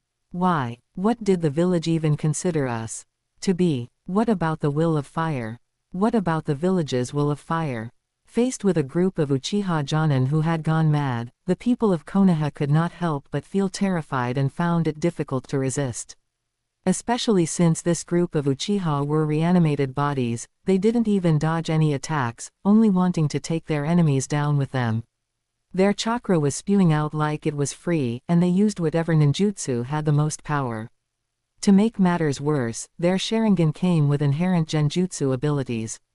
All the Konoha ninjas dared not look up and meet their gaze, for fear that even a momentary lapse would cost them their lives. In just a moment, the battlefield was already covered in blood, and who knows how many Konoha ninjas had met their deaths. Chapter 68, Father and Son Turn Against Each Other. Ha ha ha. Seeing that the Uchiha clan members had all made the right choice, Uchiha was immensely gratified, laughing with uncontrolled joy. Everyone, pay attention. Kill the sealing team first. Without the sealing team, we are invincible. Following his reminder, all the Uchiha clan members immediately concentrated their firepower and launched an attack on the sealing team. Everyone was from the same village and had been comrades in the past, they knew each other's situations very well. It was easy to recognize who belonged to the sealing team at a glance. Now that they were enemies, they were sure to catch them, no one could escape. Just as the battle began to become one-sided, Itachi suddenly glared and shouted, "Naruto, wake up quickly." Following his shout, the nine-tailed's massive body suddenly began to disintegrate rapidly, revealing Uzumaki Naruto, who was wrapped deep within the nine-tailed. Uchiha had focused most of his energy on the Edo Tensei summoning technique, so his attention on the nine-tailed naturally diminished. While engaging in a battle of dojutsu power with him, Uchiha Itachi seized the opportunity to secretly stir the will of the Nine-Tails Jinchuriki, successfully waking Naruto. Once the Jinchuriki regained consciousness, the four-symbol seal originally carved on his lower abdomen resumed its sealing function, successfully sealing the Nine-Tailed back away. However, the Nine-Tailed's prolonged and intense battle had been a great devastation to Naruto's body. Although he had woken up, his body was exhausted, and he had completely lost the ability to fight. Tisk. Uchiha curled his lip in disdain, leapt into the air, and reached out to grab Naruto, who was falling from midair. Uchiha Itachi stepped forward, intending to stop him, but a figure suddenly blocked his path and stopped him with a heavy voice. "Itachi, stop." Itachi stopped and looked at his relative before him with a complex gaze. "Father, are you going to stop me too?" Itachi. Fugaku looked at his eldest son in pain, his voice trembling. "I only thought you were ordered to purge the radicals that day, but I never expected you to wipe out the entire Uchiha clan. You didn't even spare the old and the young. If I had known you would do this, I would have stopped you no matter what." Itachi kept a wooden expression, showing no intention of repenting in the face of his father's accusations. A narrow-minded clan, narrow-minded clansmen, lacking any capacity, only knowing how to blame others and engage in infighting. Such clansmen are a cancer to the village. If they are not uprooted, they will continue to pose a threat to the village once the new generation grows up. "What?" Fugaku looked at him in disbelief. "How can you have such thoughts? Although there are many radicals in the clan, there are also many conservatives. How can you simply dismiss them all? Hatred is a chain, once it happens, it is difficult to stop." Itachi turned his gaze to the group of people who were slaughtering others and said coldly, "Just because they are conservatives now does not mean they will be in the future. The people in the clan are too deeply connected. After losing friends and relatives, conservatives will also become radicals, just like that group of people right now. If you want to completely eliminate the hidden danger, you must be decisive and ruthless, without any womanish mercy." "What?" After hearing such extreme words from Itachi, tears streamed down Fugaku's face, and he was heartbroken. "Itachi, I cannot let you continue to make mistakes. I must stop you here." "Father, you cannot stop me." The Mangekyo in Itachi's eyes spun wildly, and he launched an attack on his father first. Amaterasu. A jet black flame immediately rose on Fugaku's body. This flame carried no temperature, yet it possessed an overbearing power that incinerated everything. Even though Fugaku's Edo Tensei body was constantly repaired by fragments appearing out of thin air, it could not stop the devouring momentum of this flame. An Edo Tensei body is indeed not easily killed, but its weaknesses are equally obvious. Amaterasu, a flame that can burn infinitely, happens to be the bane of Edo Tensei's regenerative ability. Watching his father about to be engulfed by the black flames, Itachi spoke coldly and indifferently, his voice devoid of any emotion, as if he were merely stating a fact unrelated to himself. But before he could finish his sentence, he saw the Sharingan in Fugaku's eyes spinning wildly, rapidly transforming into a pair of jet black, hole-bearing shuriken images. Itachi, you are not the only one with a Mangekyo Sharingan. Fugaku shouted angrily, his voice filled with regret and determination. Violent chakra gushed out from his broken body, rapidly condensing and constructing a jet-black half-body Susanoo samurai outside his body. After the black Susanoo appeared, it immediately stretched out its huge palm, grabbed Fugaku's body, and forcibly tore Fugaku's body into two halves. The half of the body burning with Amaterasu's black flames was casually thrown to the ground by the Susanoo, left to be burned to ashes by the black flames.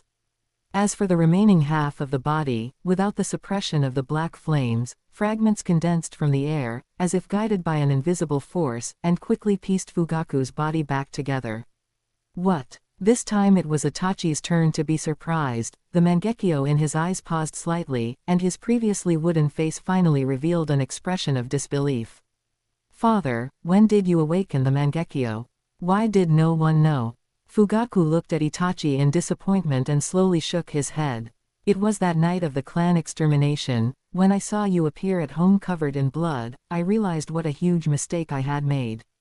It is a pity that the great mistake has already been made. Even if I kill you, it is useless. So I decided to fulfill your loyalty to the village and let the radicals perish in the village once and for all. But who would have thought that you would? If I had known, I should have been more decisive. Whether it was subduing the radicals or putting pressure on the Hokage's faction, it would have been far better than the current result.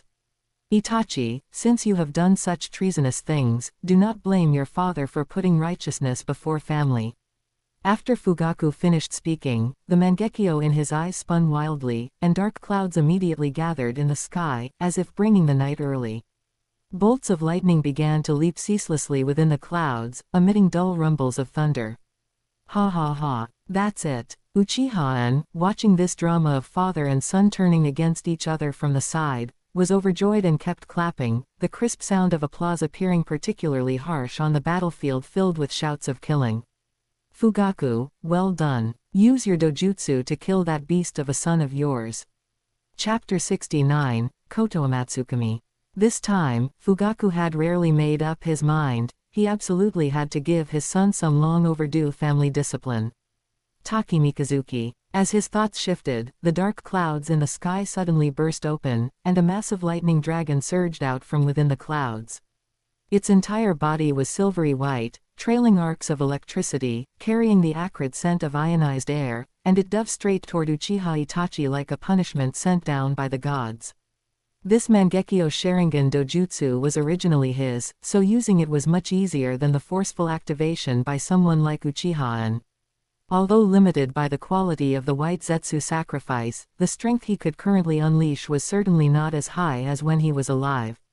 But he was currently in a reanimated body, his chakra was practically infinite, and he didn't care if his eyes went blind, so he could unleash his ultimate moves whenever he wanted without holding back at all. Faced with an attack of this level, Itachi had no other choice but to activate Susanoo as well, raising his shield in preparation to block it head-on. Boom! The lightning dragon slammed heavily into the Susanoo shield, and the immense impact caused the entire ground to shake violently, as if an earthquake had occurred. A terrifying explosion erupted instantly, and the blinding lightning light splattered everywhere along with the fragments of the lightning dragon, like countless silver arrows, covering the entire battlefield in an instant. The electric current, carrying the power to paralyze everything, roamed through the air and was attracted by the bioelectricity of the surrounding ninja, automatically gathering toward their bodies. The Konoha ninja wanted to dodge, but they were entangled by the reckless Uchiha, unable to break free. The reanimated bodies didn't care about lightning, their bodies merely paused slightly under the effect of the current before pouncing again, taking advantage of the moment the Konoha ninja were paralyzed to ferociously stab at the opponent's vital points with the kunai in their hands, trading life for life. As the lightning rolled past, dozens more ninja from Konoha village fell, all of whom were members of the sealing team. In this wave of attacks, relying on the powerful defensive capabilities of Susanoo, Uchiha Itachi remained unscathed, but after scanning the battlefield, he knew the situation was dire. This won't do. If things continue like this, the sealing team will soon be wiped out. Once there are no sealing team ninja left, the reanimated bodies will be invincible. There is only one way to completely resolve this problem. Catch the ringleader first. He turned his gaze once again toward Uchiha-en, who was off to the side, holding Naruto and laughing wildly. Itachi, where are you looking? Fugaku's angry voice pulled Itachi's gaze back, and what came crashing toward him was a fist as big as a house from the Black Susanoo. Since the lightning dragon's bombardment was ineffective, Fugaku naturally wouldn't make any more futile attempts. Instead, he lunged forward directly, intending to let his son have a taste of his fatherly, iron fist of love. Unfortunately, his son had absolutely no interest in engaging in a father-son battle of love with him. Itachi manipulated Susanoo, and after clashing head-on with the Black Susanoo a few times, he knew it would be difficult to overpower Fugaku frontally in a short amount of time. His thoughts raced, and he changed his tactics. He found an opportunity, quickly cancelled his Susanoo, and rapidly formed hand seals. Earth Release, Headhunter Jutsu. With a whoosh, Itachi disappeared from his original position, and the next moment, he burst out from the ground, standing right in front of Fugaku. Thanks to Uchiha-en, almost everyone knew that the weakness of a half-body Susanoo lay at its feet, but unfortunately, Fugaku, being a reanimated body, was not among them. He was completely unprepared for Itachi's sudden close-quarters approach and immediately had one of his arms shattered. It's useless, Itachi, this body of mine. Fugaku still intended to banter a few more sentences with his son, but Itachi had absolutely no intention of wasting words with his biological father. Taking advantage of his missing arm, he repeatedly struck with lethal intent. Fugaku hastily parried a few moves before his head was blown apart by Itachi's punch. Without a head, the original Black Susanoo immediately dissipated as well. Itachi used both his hands and feet, moving at the fastest speed possible, to beat Fugaku into pieces, completely smashing him into debris. It's useless, Itachi. By the time Fugaku had regenerated his head and continued his banter, he realized there was no one in front of him. Itachi's figure had disappeared. He hurriedly turned his head to look around, only to find that Itachi had already dashed in front of Uchiha and was holding up a Sharingan in his hand toward him.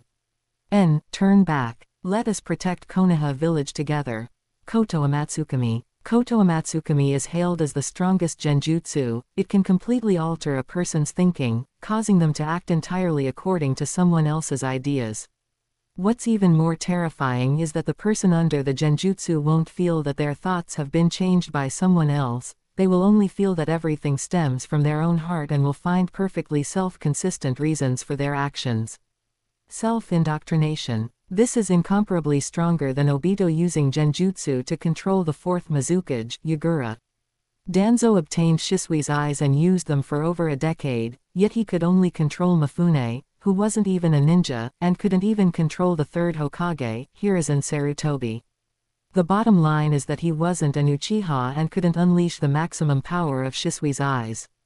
But unlike Danzo, who could only use Shisui's eyes to balance the first Hokages would release cells, as a fellow Mangekyo Uchiha, Itachi could unleash a portion of the power of these eyes. His method of use was similar to how En used Fugaku's eyes, both relied on their own Mangekyo Sharingan pupil power to forcefully activate them. Although the consumption was a bit higher and the power somewhat diminished, it could indeed be activated. And given the power of Koto Amatsukami, as long as it could be successfully activated, it was impossible for anyone to escape it. Therefore, Itachi had great confidence in this eye. He firmly believed that even if Uchiha could use his own pupil power to offset some of the power, it was impossible for him to be completely unaffected. Even if he couldn't completely and permanently rewrite all of Uchiha's thoughts, rewriting just a tiny bit of the most crucial content, such as his hostility toward Konoha village, was still possible. As long as Uchiha was no longer so hostile toward Konoha, he could be brought over to his side, making him yet another firm, loyal dog for the village. Once Uchiha was taken care of, those Uchiha clan reanimated bodies would naturally also be under the village's control. If the village wanted to use them, they would forcibly order them to help their comrades in the village fight, becoming an aid to the village and exerting important power when helping the village defend against external enemies. If the village didn't want to use them, they could completely dissolve them, letting them return to the underworld and enter into permanent rest. Either way, it was a win-win. As long as Uchiha was resolved. Watching the Mangekyo Sharingan in his hand dim, Itachi knew the Kotoamatsukami dojutsu had taken effect. He immediately put away Shisui's eye and smiled as he extended a hand of friendship toward Uchiha. There, and welcome back. Konoha village welcomes you. Chapter 70, Fugaku's Right Eye Dojutsu. Welcome my ass. To Itachi's shock, Uchiha seemed completely unaffected, charging over in a rage. Chakra surged from his body, rapidly condensing into a blood-red blood Susanoo, which smashed down with a heavy fist.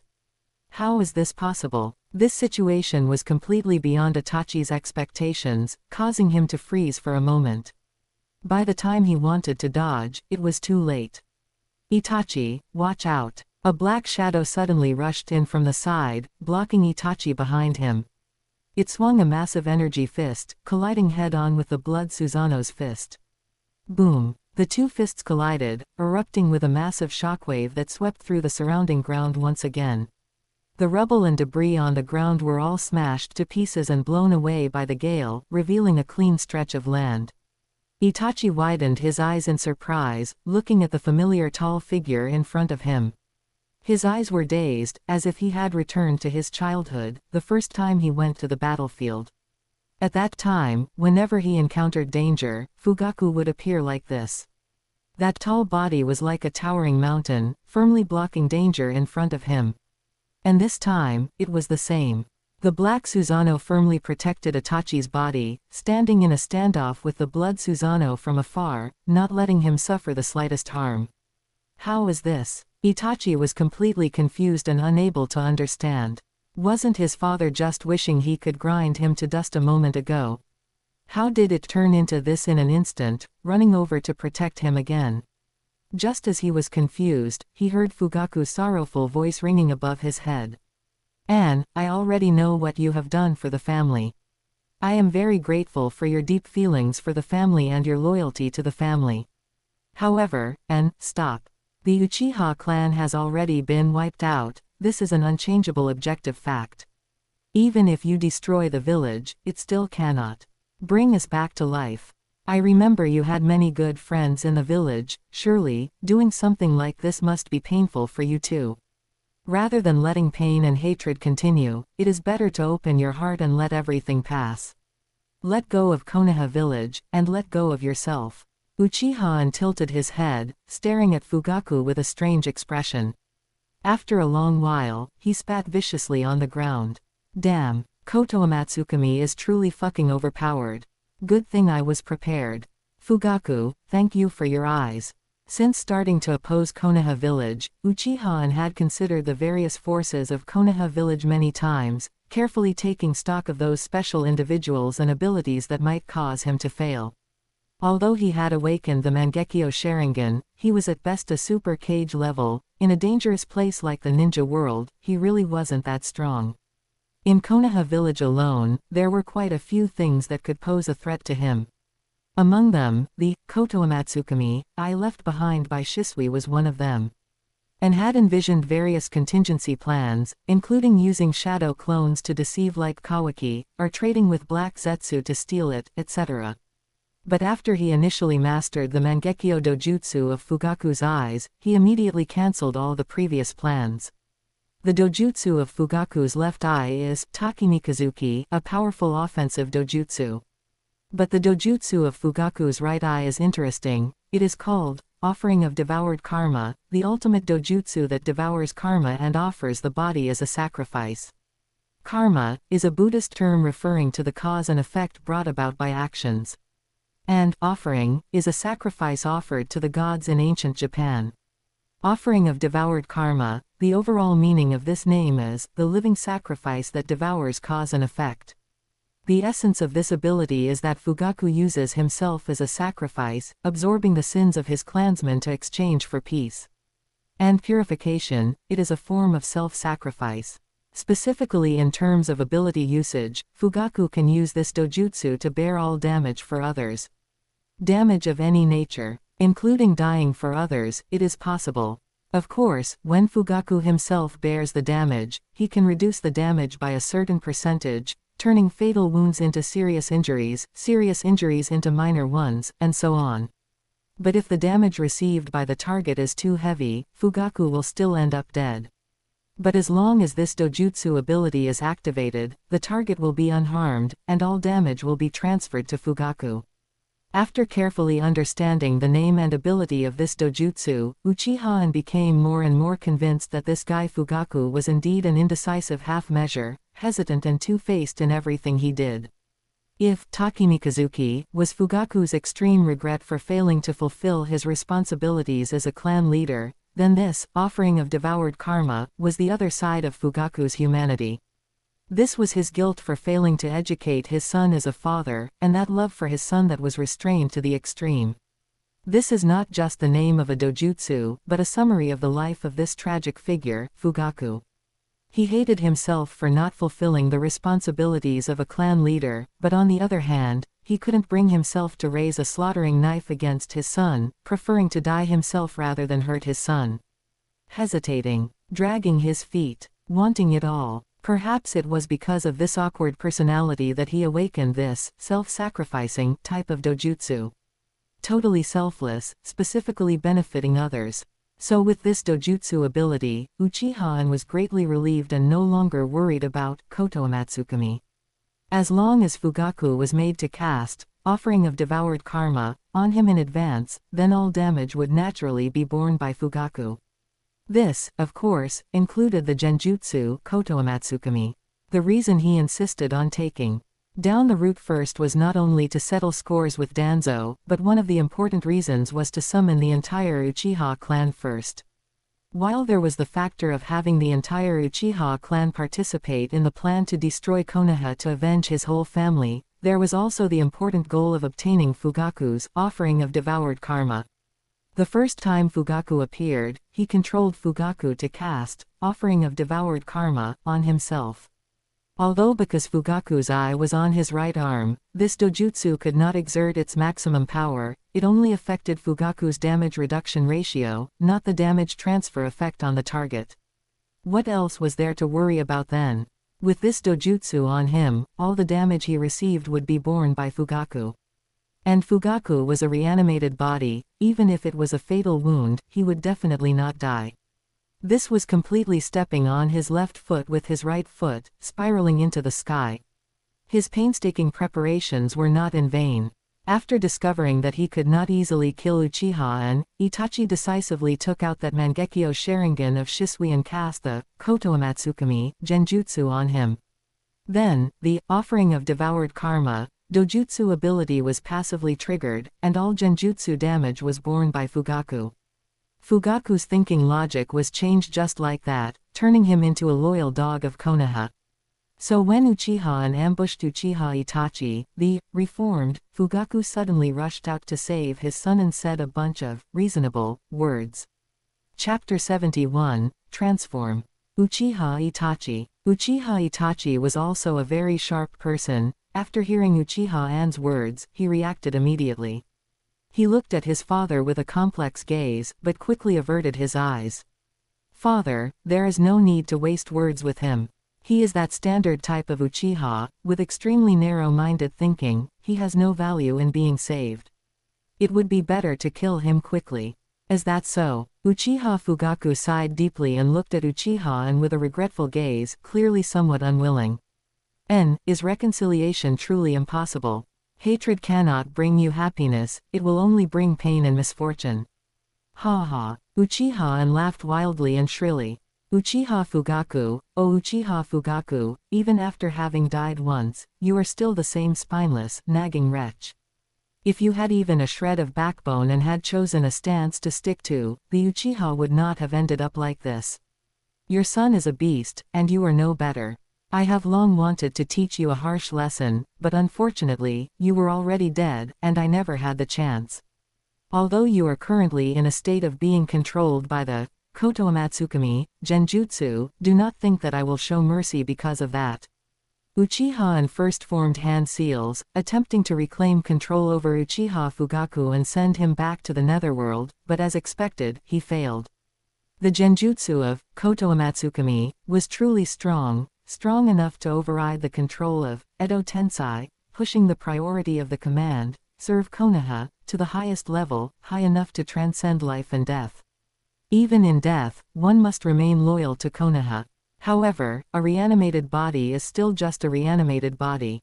Even if it temporarily breaks free from the control of Edo Tensei, as long as Uchiha and can reinsert the control charm kunai into Uchiha Fugaku's body, he can still seize control of the reanimated body once again.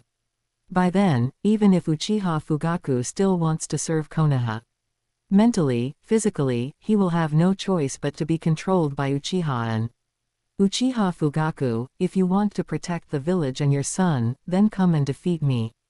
Uchiha roared, unfurled his blood Susanoo, and swung his scepter, striking heavily toward Uchiha Fugaku. Uchiha Fugaku also abandoned negotiations, mobilized his black Susanoo to meet the attack head-on, and collided heavily with the blood Susanoo. Boom! A thunderous explosion rang out on the flat ground, sounding like a bolt of lightning from a clear sky. The sound waves spread out, causing many ninjas' ears to bleed, and they fled into the distance to avoid being caught in the crossfire of the two's battle. Rolling shockwaves erupted outward from between the two energy giants, as if hundreds of wind-release ninjas were unleashing wind release simultaneously, shredding the entire ground to pieces, effectively scouring the earth 3 feet deep. Gravel and dust were swept up by the fierce wind, rising like a tornado into the 9 heavens, mixing with the dark clouds in the sky, rapidly condensing and falling as raindrops, pouring down. The battle between Susanoo is not as flashy as a battle between ordinary ninjas, nor does it require tactical strategies, it is simply about direct bombardment and slashing. After all, except for a few ninjutsu, conventional ninjutsu cannot break their defenses at all, using them is just a waste of chakra. Although the black Susanoo was only a half-body, and its feet remained a weak point, there were both Uchiha Fugaku and Uchiha Itachi inside the black Susanoo. Uchiha would certainly not be foolish enough to walk right into a trap. Therefore, to defeat Uchiha Fugaku, one must confront him head-on. Immediately, the two energy giants began to bombard each other with a clanging sound, just like forging iron.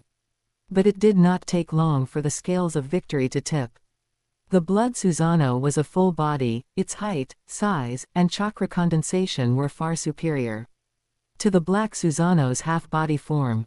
It was almost suppressing the black Susanoo, beating it until it rolled all over the ground, with only the ability to parry and no power to counterattack. If Uchiha Fugaku were not a reanimated body, this powerful recoil force would likely have shaken him to death. However, although Uchiha Fugaku was a reanimated body with endless chakra, his dojutsu power was not infinite. As long as one does not possess the eternal Mangekyo Sharingan, dojutsu power cannot be restored after use, it only diminishes the more it is used, and once it is exhausted, one becomes blind.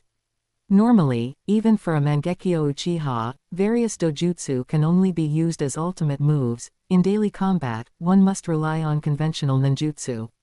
People like Sasuke, who spam Amaterasu without caring about going blind, are ultimately in the minority. And Susanoo is an even greater consumer of dojutsu power. The more intense the battle, the greater the consumption.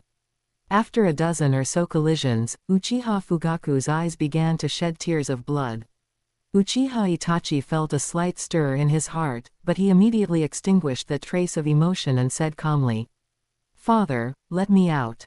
I can also use Susanoo, let us fight side by side, father and son." Uchiha Fugaku shook his head.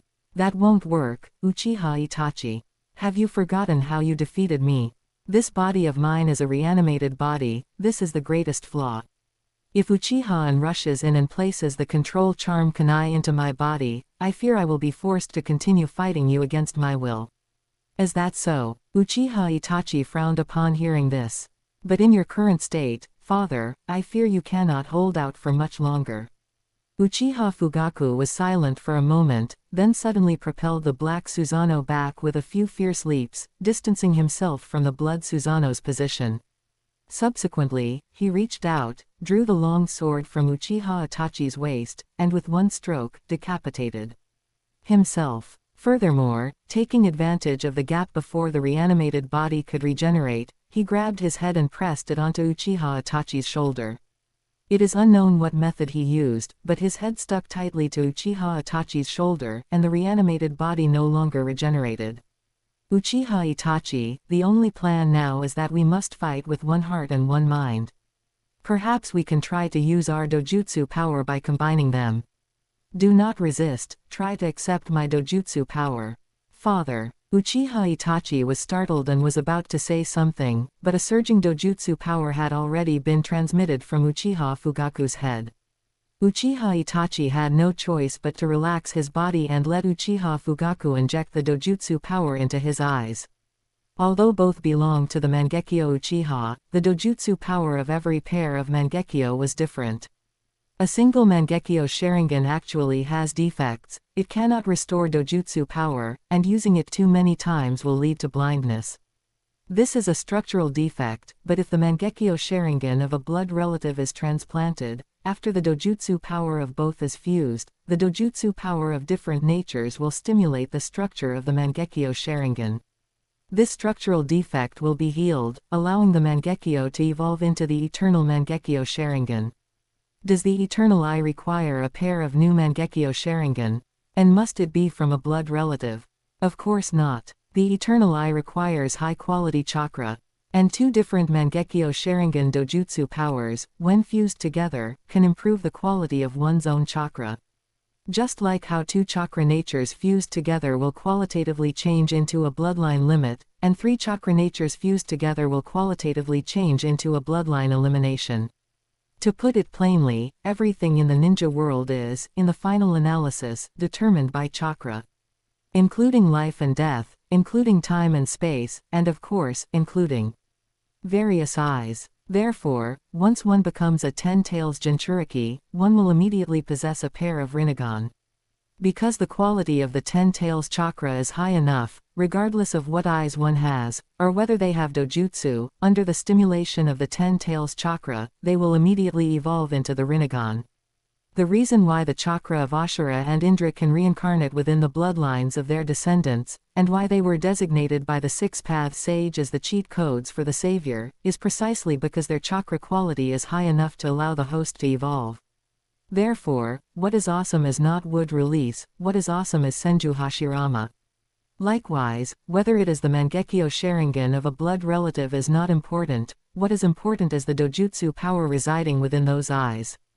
The reason for choosing the eyes of a blood relative is entirely because the rejection reaction is relatively lowest during transplantation, and the success rate is the highest.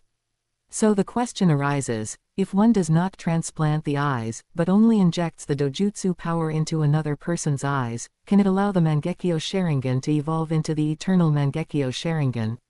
The answer is, yes. Chapter 72, Eternal Mangekyo Sharingan. As Fugaku's ocular power was injected, Uchiha Itachi felt a surge of agitation within his eyes, and two trails of blood tears flowed out.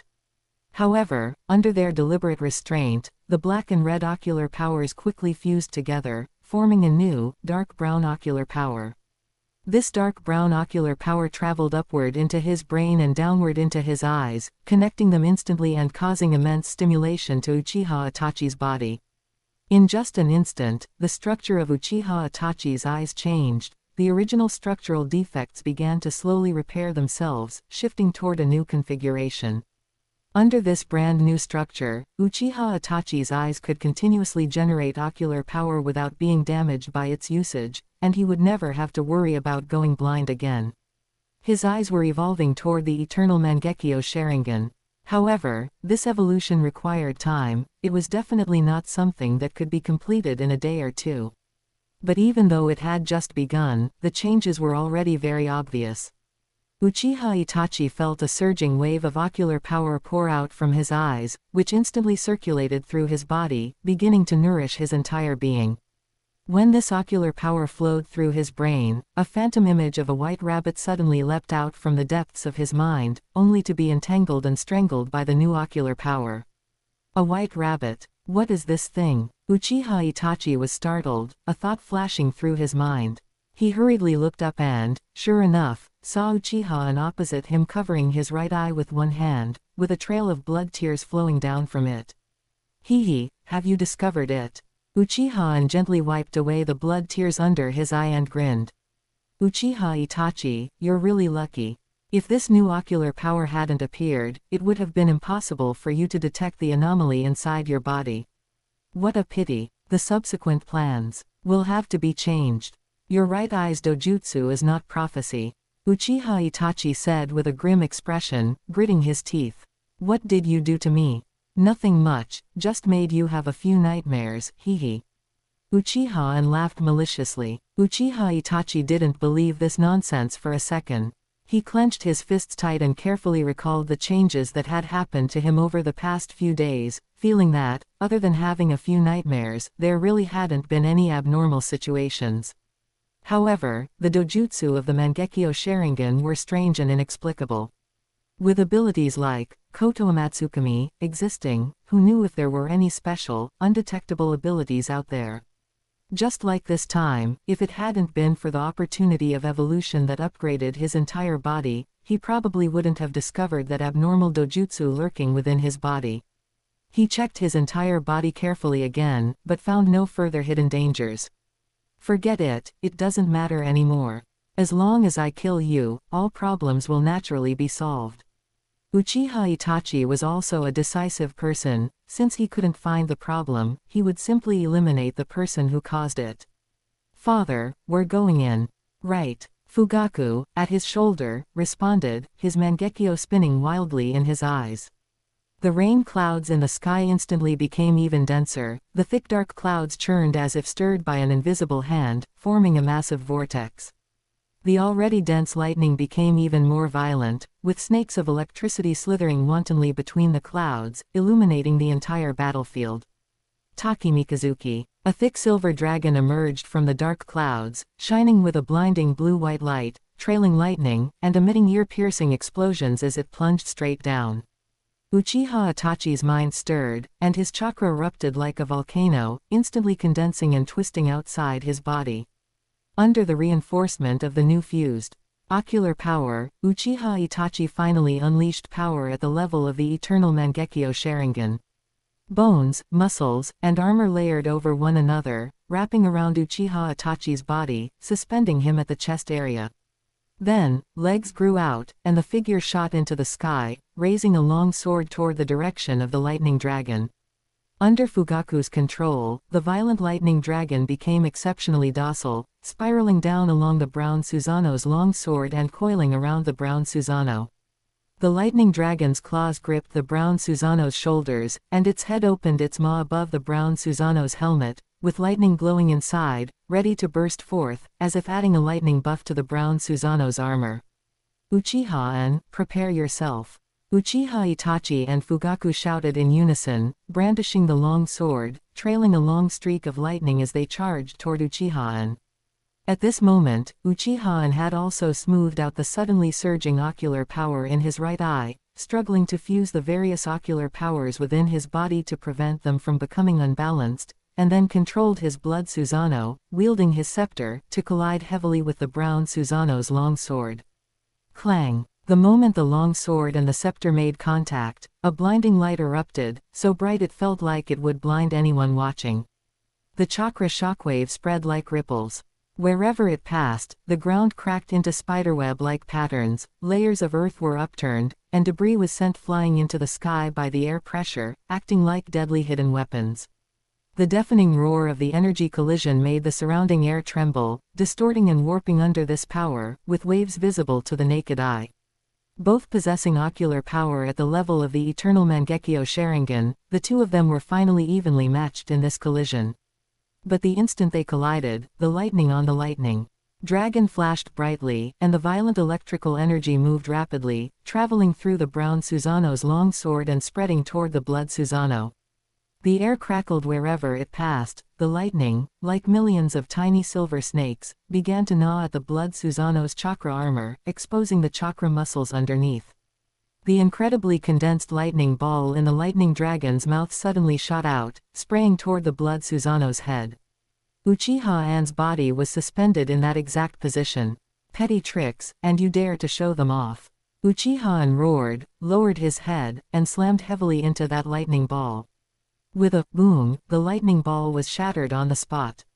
The overflowing electrical energy rampaged across the blood Susanoo's head, eroding a small part of the blood Susanoo's helmet and revealing the chakra face underneath, but Uchiha An inside remained completely unharmed. Uchiha Itachi and Fugaku were not discouraged in the slightest, shouting in unison. One more time, Takemikazuki. A new lightning dragon leapt out from the clouds again, pouncing toward the top of Uchiha An's head. Go to hell, Uchiha An shouted, wielding his scepter, and smashed it toward the brown Susanoo's head as well.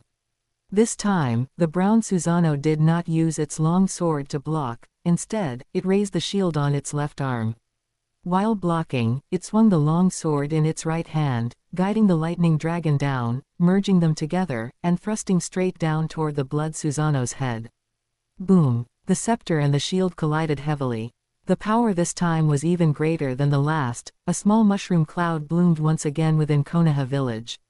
The battle situation had escalated once again. The group of people who had originally stayed far away from the two's combat range were shocked to discover that the combat zone had expanded again. Some people were even knocked to the ground by the aftershocks, only to be killed by those reanimated body Uchiha members who seized the opportunity. The ninja of Konoha had no choice but to retreat even further to avoid being drawn into the combat zone of the two. But as the saying goes, it never rains but it pours. As they retreated further and further on this side, another incident occurred at the other end of the battlefield. A blinding white light instantly illuminated the entire sky, followed by another massive mushroom cloud slowly rising in the distance, even higher, larger, and more powerful than the one here. Immediately after, a deafening roar and shockwave arrived, like a mountain toppling and the sea overturning, sweeping away everything with irresistible force. That violent power even dispersed the lightning clouds in the sky, revealing the moon that had been hidden behind them. Unknowingly, this battle had already lasted for an entire day, and night had fallen. Are you kidding me? What happened over there? The many ninja of Konoha turned pale with fright, looking toward that side, desperately wanting to know if there was any hope left for Konoha village. Could it be that Konoha village is really going to be destroyed today? Chapter 73, 8 Gates. Found him, over there. Hyuga Feng stared intently into the distance, the veins on both sides of his Byakugan bulging as he pushed his visual prowess to the limit. Hearing this, the ninja beside him immediately pulled a signal flare from his robes, ignited it, and fired it into the sky. The main force will arrive soon, let's head over and pin them down first. Yes. The squad members responded in unison and quickly rushed toward the location. Ever since receiving the intelligence from Itachi, the third Hokage had dispatched search teams, ordering numerous squads to begin scouring the area around the village, determined to locate Nagato. After targeted searching, a Hyuga clan ninja soon detected an unusual chakra signature, and they rallied the main force to charge toward Nagato. The core leader of these search teams was none other than Might Guy. He was also among the first to arrive after receiving the signal. When he reached Nagato's location, he saw corpses strewn everywhere. All the Konoha ninja who had arrived before him had been killed by Nagato. Nagato reached out, pulled the black receiver from the last ninja's body, flicked the blood off it onto the ground, and turned his head indifferently to look at Might Guy. You are Might Guy, the ninja who specializes in the 8 inner gates formation. Guy and his team, treating this as a grave threat, hurriedly assumed defensive stances. Nagato, the intelligence on the Akatsuki organization has been exposed, your plan can no longer be realized. Where the leaves of Konoha dance, fire shall never die, you cannot defeat Konoha.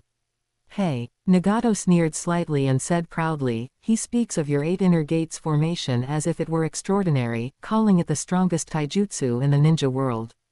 But I don't actually care about any of that. In the presence of a god, all human power is insignificant. The reason he is wary of your power is simply because he has never witnessed the true strength of a god. Using a human heart to fathom the great power of a god is like an ant gazing at the vast sky, or a mayfly trying to shake a great tree, it is a meaningless endeavor. However, since he did heal me, I could not refuse his request, so I had to reluctantly execute this so-called bait plan. Now that the plan has failed and you have come to me, I might as well let you witness what the power of a god truly is. After Nagato finished speaking, he clapped his hands together, activated his summoning jutsu, and the figures of the 6 paths of pain vanished from where they were and appeared by his side.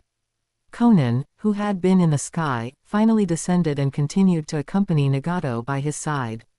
Nagato waved his hand at Conan, she nodded in understanding and vanished along with the 6 paths of pain. I have recalled the 6 paths of pain. Your Konoha reinforcements will arrive here soon. This is your final moment, display your 8 inner gates formation well. Let me see exactly what level this so-called strongest taijutsu in the ninja world can reach. If you satisfy me, I can let you die quickly. Upon hearing Nagato's words, Guy's expression immediately turned grim. Because he had not yet mastered the power of the Gate of Death, he was completely unable to use the 8 inner gates formation. But with the arrow already on the string, he had no choice but to fire. He took a deep breath, his muscles tensed like steel bars, veins squirmed beneath his skin like earthworms, and even his bones emitted creaking sounds from the unbearable strain. 8 gates, 6th gate, gate of view, open. With his explosive shout, the restrictions within his body began to break open bit by bit. A powerful aura of chakra burst forth from every pore of his body, and the steam formed by the emerald green chakra created a vortex of air currents around him, lifting everything nearby and surging upward against gravity. Gravel and dust were also swept into the airflow, rotating at high speed, blowing his clothes and hair into a frenzy as they whipped upward, making him look as if he were enveloped in green flames. Accompanying the powerful chakra airflow was an equally immense pain. Every nerve was burning, and every muscle was tearing. Ah! Guy shouted loudly, pushed off with his feet, and rushed toward Nagato. With a boom, the immense recoil created a deep crater beneath Guy's feet. His figure flashed and vanished from the spot, leaving a green afterimage in the air and a trail of sonic boom clouds. In the next instant, Guy appeared before Nagato, raising his fist high, the wind pressure from his punch compressing the air into visible ripples as he struck heavily toward Nagato. Nagato didn't even lift an eyelid, he simply waved his palm, effortless and casual. Shinra Tensei. With the main body acting, there was no need for the 6 paths of pain to divide the chakra, so the effect was not merely a 6-fold increase but an exponential one. A massive repulsive force immediately slammed into Guy, the invisible power, like a 10,000-ton tidal wave crashing down, forced him away with an absolutely irresistible force. Ah! Guy roared loudly, his feet planted firmly on the ground, his body hunched forward, muscles bulging on his back as he used every ounce of his strength to steady himself. But it was to no avail, he was pushed back by the repulsive force, carving 2 deep furrows into the ground that extended far into the distance. When the repulsive force vanished, Guy felt his knees go weak, nearly collapsing to the ground. Such tyrannical power! Guy's pupils constricted, he gasped for air, and his muscles trembled uncontrollably. But he dared not stop. Enduring the discomfort in his body, he stomped the ground and charged forward again, leaving exploding footprints on the earth as he rushed back before Nagato in an instant. He had to knock him down within 5 seconds. With this determination, Guy squeezed out every ounce of his strength, unleashing a rapid barrage of heavy punches. HMPH. Nagato snorted coldly, drawing a black receiver from his sleeve and waving it lightly, parrying and counter-attacking with ease, effortlessly blocking Guy's attacks. Is that all? Or are you intentionally feigning weakness, planning to make me underestimate you? If that is the case, then you need not bother. Because in the eyes of a god, there are no enemies. You had best unleash the 8 inner gates formation soon, otherwise, it may be too late, and you will not have the chance. Guy took a deep breath, suddenly leapt into the air, struck a pose like a rock spreading its wings, and then his arms moved like the wind, becoming a blurred phantom as he unleashed a rapid succession of punches.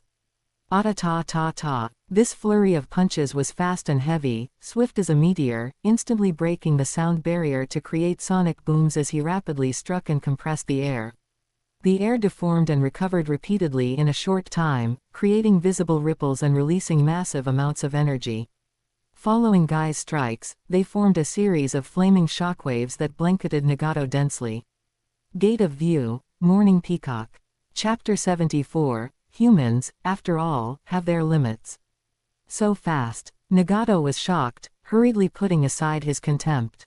He swung his black rods until they were airtight, weaving them into a net in front of him, dispersing the incoming air flame shockwaves one by one.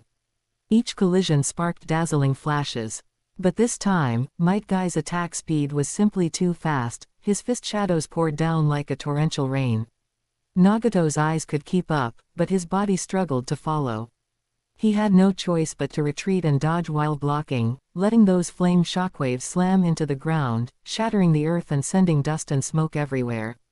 As the two advanced and retreated, they kicked up a trail of dust, covering hundreds of meters in an instant, leaving behind only a deep trench. The edges of the trench still emitted scorching blue smoke, as if it had been plowed by bombs. 5 seconds passed in the blink of an eye, and Nagato flipped his wrist again. Shinra Tensei. An invisible force field erupted from Nagato as the center, and the immense repulsive force struck again, colliding head-on with Might Guy's Morning Peacock. Boom, boom, boom. Violent explosions rang out continuously in the air, leaving behind trails of scorching flames in midair, resembling a string of firecrackers or fireworks. But these explosions were completely unable to shake the repulsive force of Shinra Tensei. The fireworks filling the sky were forcibly compressed into a flattened shape and were steadily and rapidly repelled into the distance. Ah! Might Guy roared desperately, unleashing even more powerful and rapid attacks, not caring even as the skin on his body began to crack and bleed, and his bones creaked and groaned. But will alone could not change the disparity in power. In the face of Shinra Tensei's powerful repulsive force, no matter how hard Might Guy tried to burst forth, it was useless. The repulsive force slammed heavily into Might Guy. Midair, Might Guy had no power to resist and was immediately blasted away by the force. His body, like a kite with a broken string, drew an arc in the air and was hurled away heavily. He plummeted to the ground far away, bouncing repeatedly like a skipping stone, covering a long distance and smashing through countless rocks and trees before finally coming to a halt. Who? Might Guy gasped for air, his lungs burning as if scorched by fire. He struggled to climb up from the ground, covered in blood, his bones creaking. He was unsteady on his feet, swaying, and the ground beneath him was stained dark red by the dripping blood. But the fighting spirit in his eyes had not diminished in the slightest, instead, it burned even brighter. What a powerful enemy! Might Guy wiped the blood from the corner of his mouth and revealed a bloody, brilliant smile. Relying only on the Gate of View and the Morning Peacock, I can't break through his defense at all. Then I'll just have to take it a step further.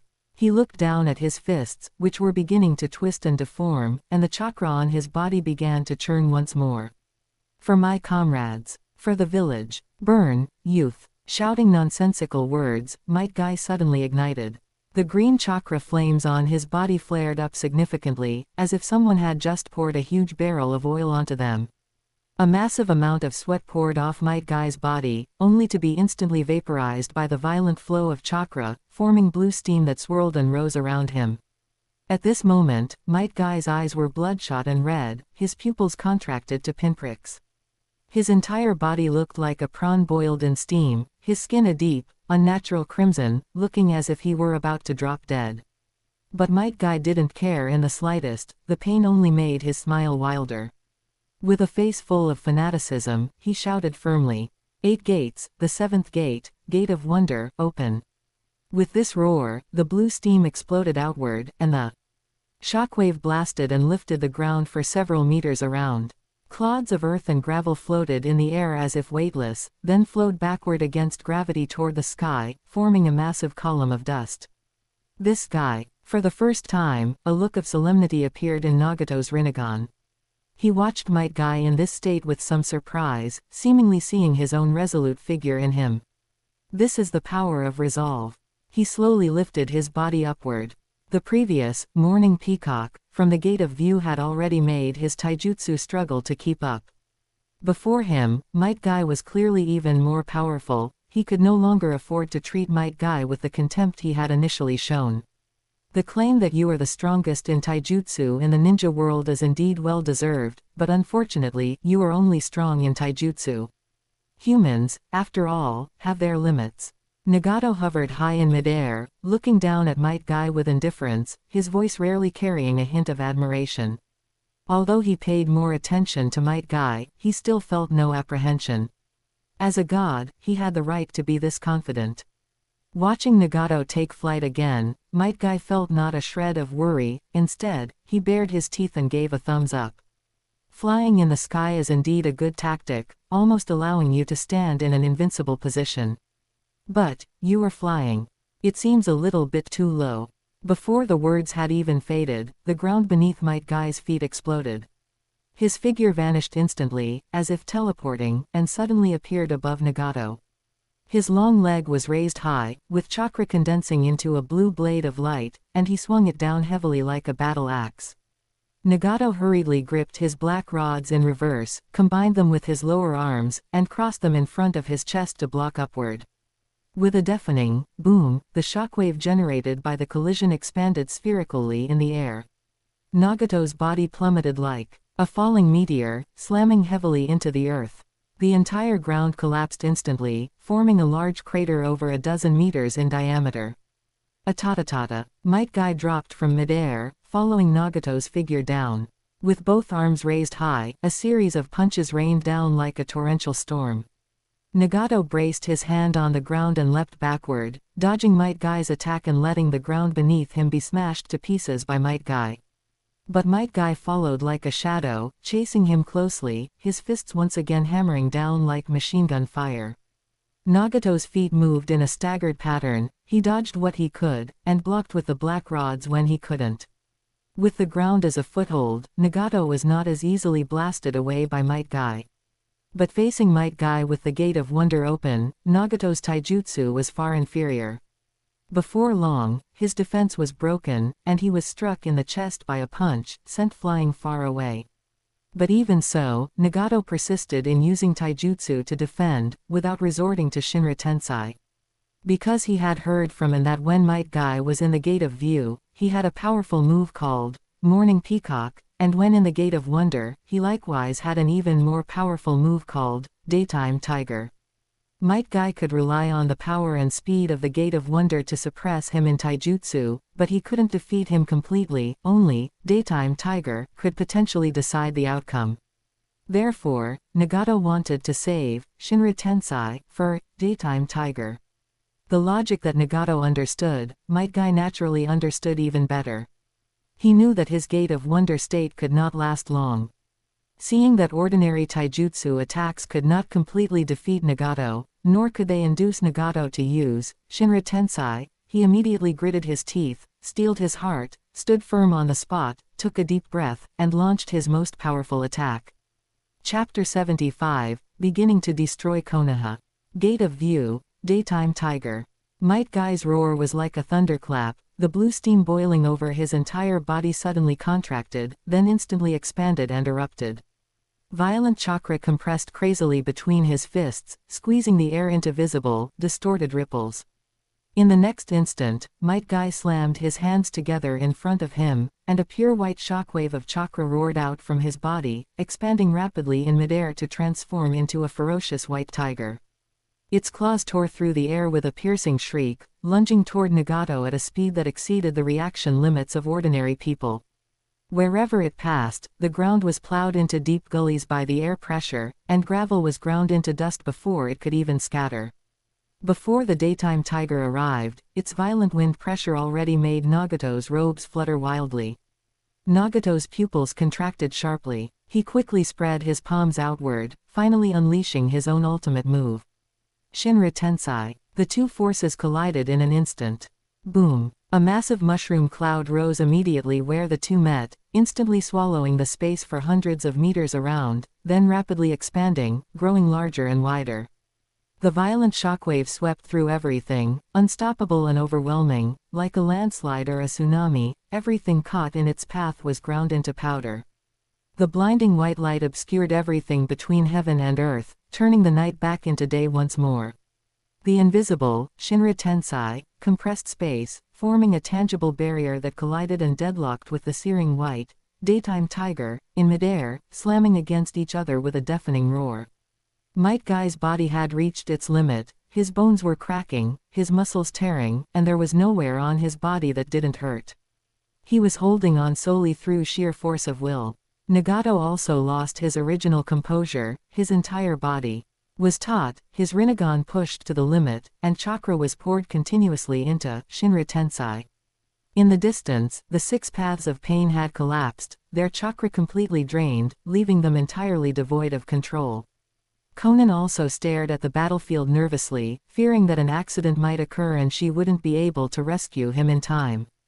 In the distance, the figures of the third and others had already appeared at the edge of the battlefield, but they were stunned by the earth-shattering scene, stopping in their tracks and hunching over to withstand the incoming violent shockwave. The standoff lasted only a moment. Almost simultaneously, the repulsion barrier and the air pressure fist disintegrated, finally erupting in a shockwave that sent both of them flying far away. Nagato, still in midair, quickly adjusted his posture and landed steadily, gasping for air, his expression extremely exhausted. An attack of this level consumed not only chakra but also vitality. However, for the now healthy Nagato, he could fully afford this loss of vitality. Might Guy, on the other hand, completely lost control of his body, free-falling from midair toward the ground.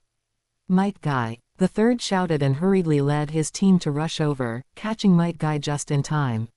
Medical team, come over and treat him quickly. A group of people swarmed up, took Might Guy, and after a careful examination, said to the third, Hokage-sama, Might Guy is severely injured. He has multiple fractures throughout his body and extensive muscle tears. He must have a long period of bed rest. As long as he's alive, it's fine. The third let out a long sigh, his suspended heart finally settling. That's how the ninja world worked. As long as you didn't die, you could use medical ninjutsu to heal up, and next time you could be jumping around again, perhaps even improving further. He had seen Might Guy's power with his own eyes. It already had a touch of the first Hokage's style. Although it lacked endurance, the currently disaster-stricken Konoha village was in dire need of such a powerful ninja who could serve as a pillar of stability. It's a pity Tsunade isn't here. The third sighed, composed himself, raised his adamantine staff again, and charged toward the direction where Nagato had landed. Such a powerful enemy must not be given a chance to catch his breath. He had to be finished off while the opportunity existed. However, before he could reach Nagato, a figure flashed in front of him. The six paths of pain were back online, lined up, and blocked the Konoha group. Stop right there. Pain stood in the center, waving one hand, which made the third and the others feel as if they were facing a great enemy, their expressions becoming tense. The third's gaze bypassed Pain and looked into the distance, where he could faintly see Nagato sitting cross-legged on the ground, recovering chakra under Conan's protection. His brows immediately lifted, and he shouted, "We cannot give Nagato time to recover. Charge and kill him." Akamichi Torafu gave a loud shout, his body rapidly enlarging, and he stomped his foot directly toward Pain. A group of Konoha ninjas followed behind Akamichi Torafu, rushing forward, performing hand seals, and clearing the way with fire release.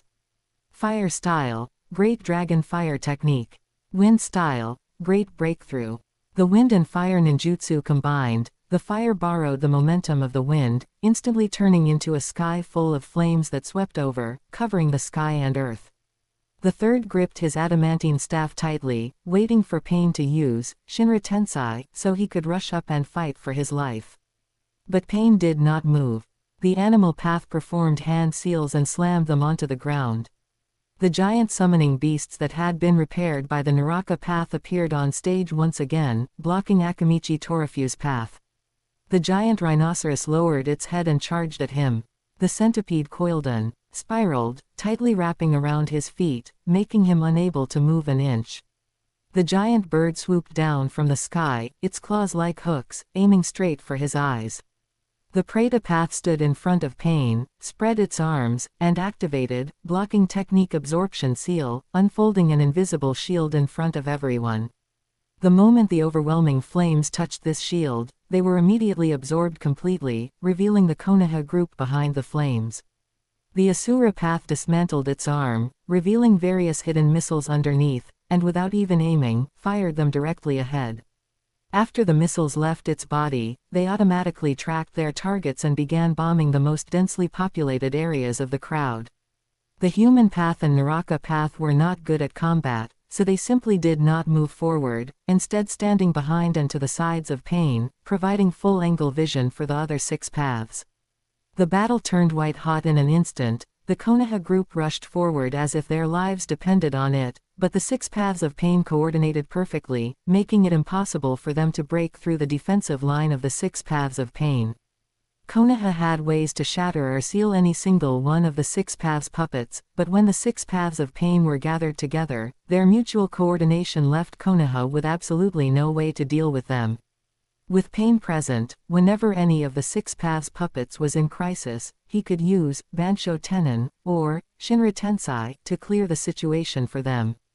And with the other 6 paths puppets present, no one could reach Pain within the 5-second cooldown time, and various binding ninjutsu and secret techniques were useless in front of the Prata path. The 6 paths of Pain were never meant to be fought separately. After stalling for a long time, the third could only watch helplessly as Nagato in the distance stood up again and slowly flew toward the sky, while a voice resounded through the clouds. Zetsu, notify everyone to evacuate. I am going to begin destroying Konoha village. Chapter 76, Determination.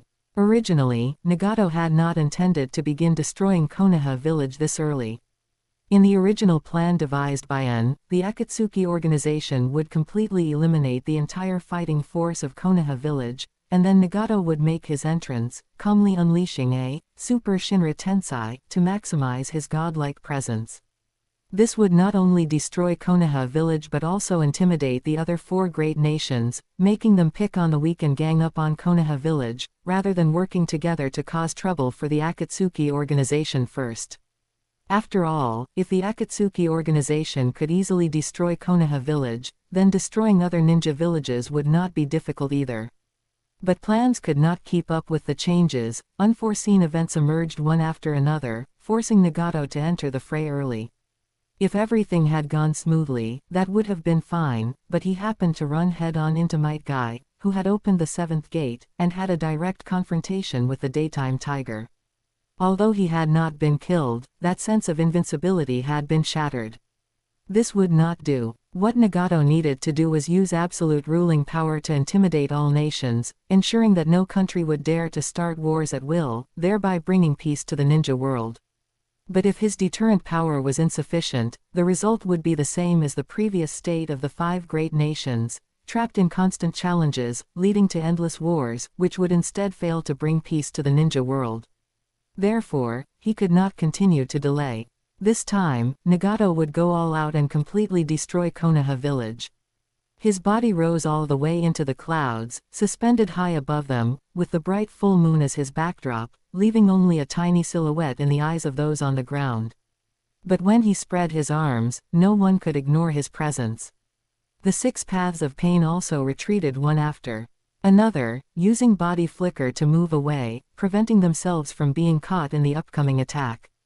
After shaking off the entanglement of the giant puppet beast, Akamichi Torafu straightened his body, stretched out his hands, and waved them desperately upward, but he was still a long distance away from Nagato and could not even touch the hem of his clothes.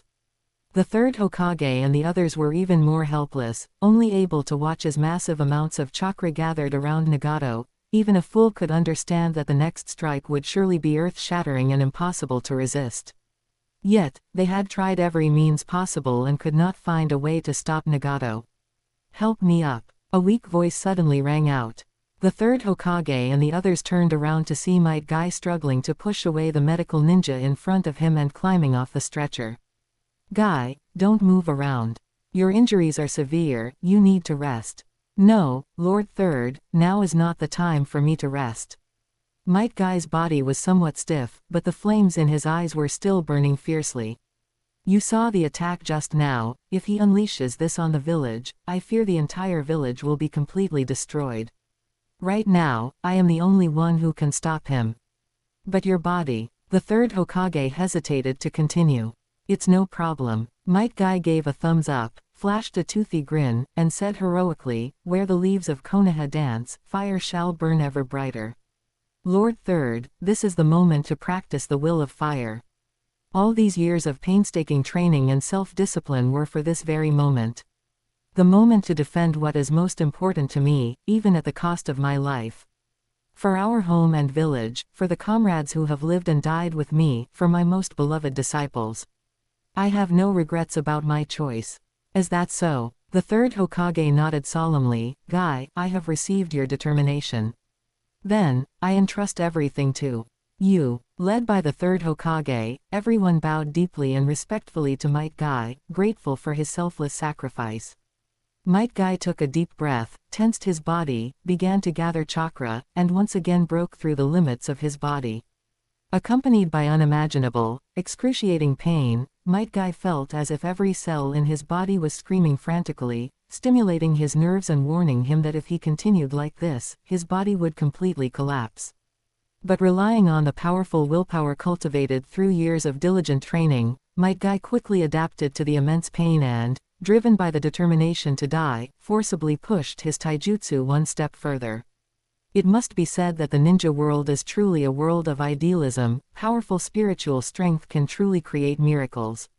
8 gates, 8th gate, gate of death, open. 8 inner gates formation. Accompanied by Might Guy's roar, his skin cracked inch by inch. Before the blood could drip down, it was evaporated into scarlet steam by his boiling chakra, wrapping around his entire body like burning blood flames and spinning at high speed.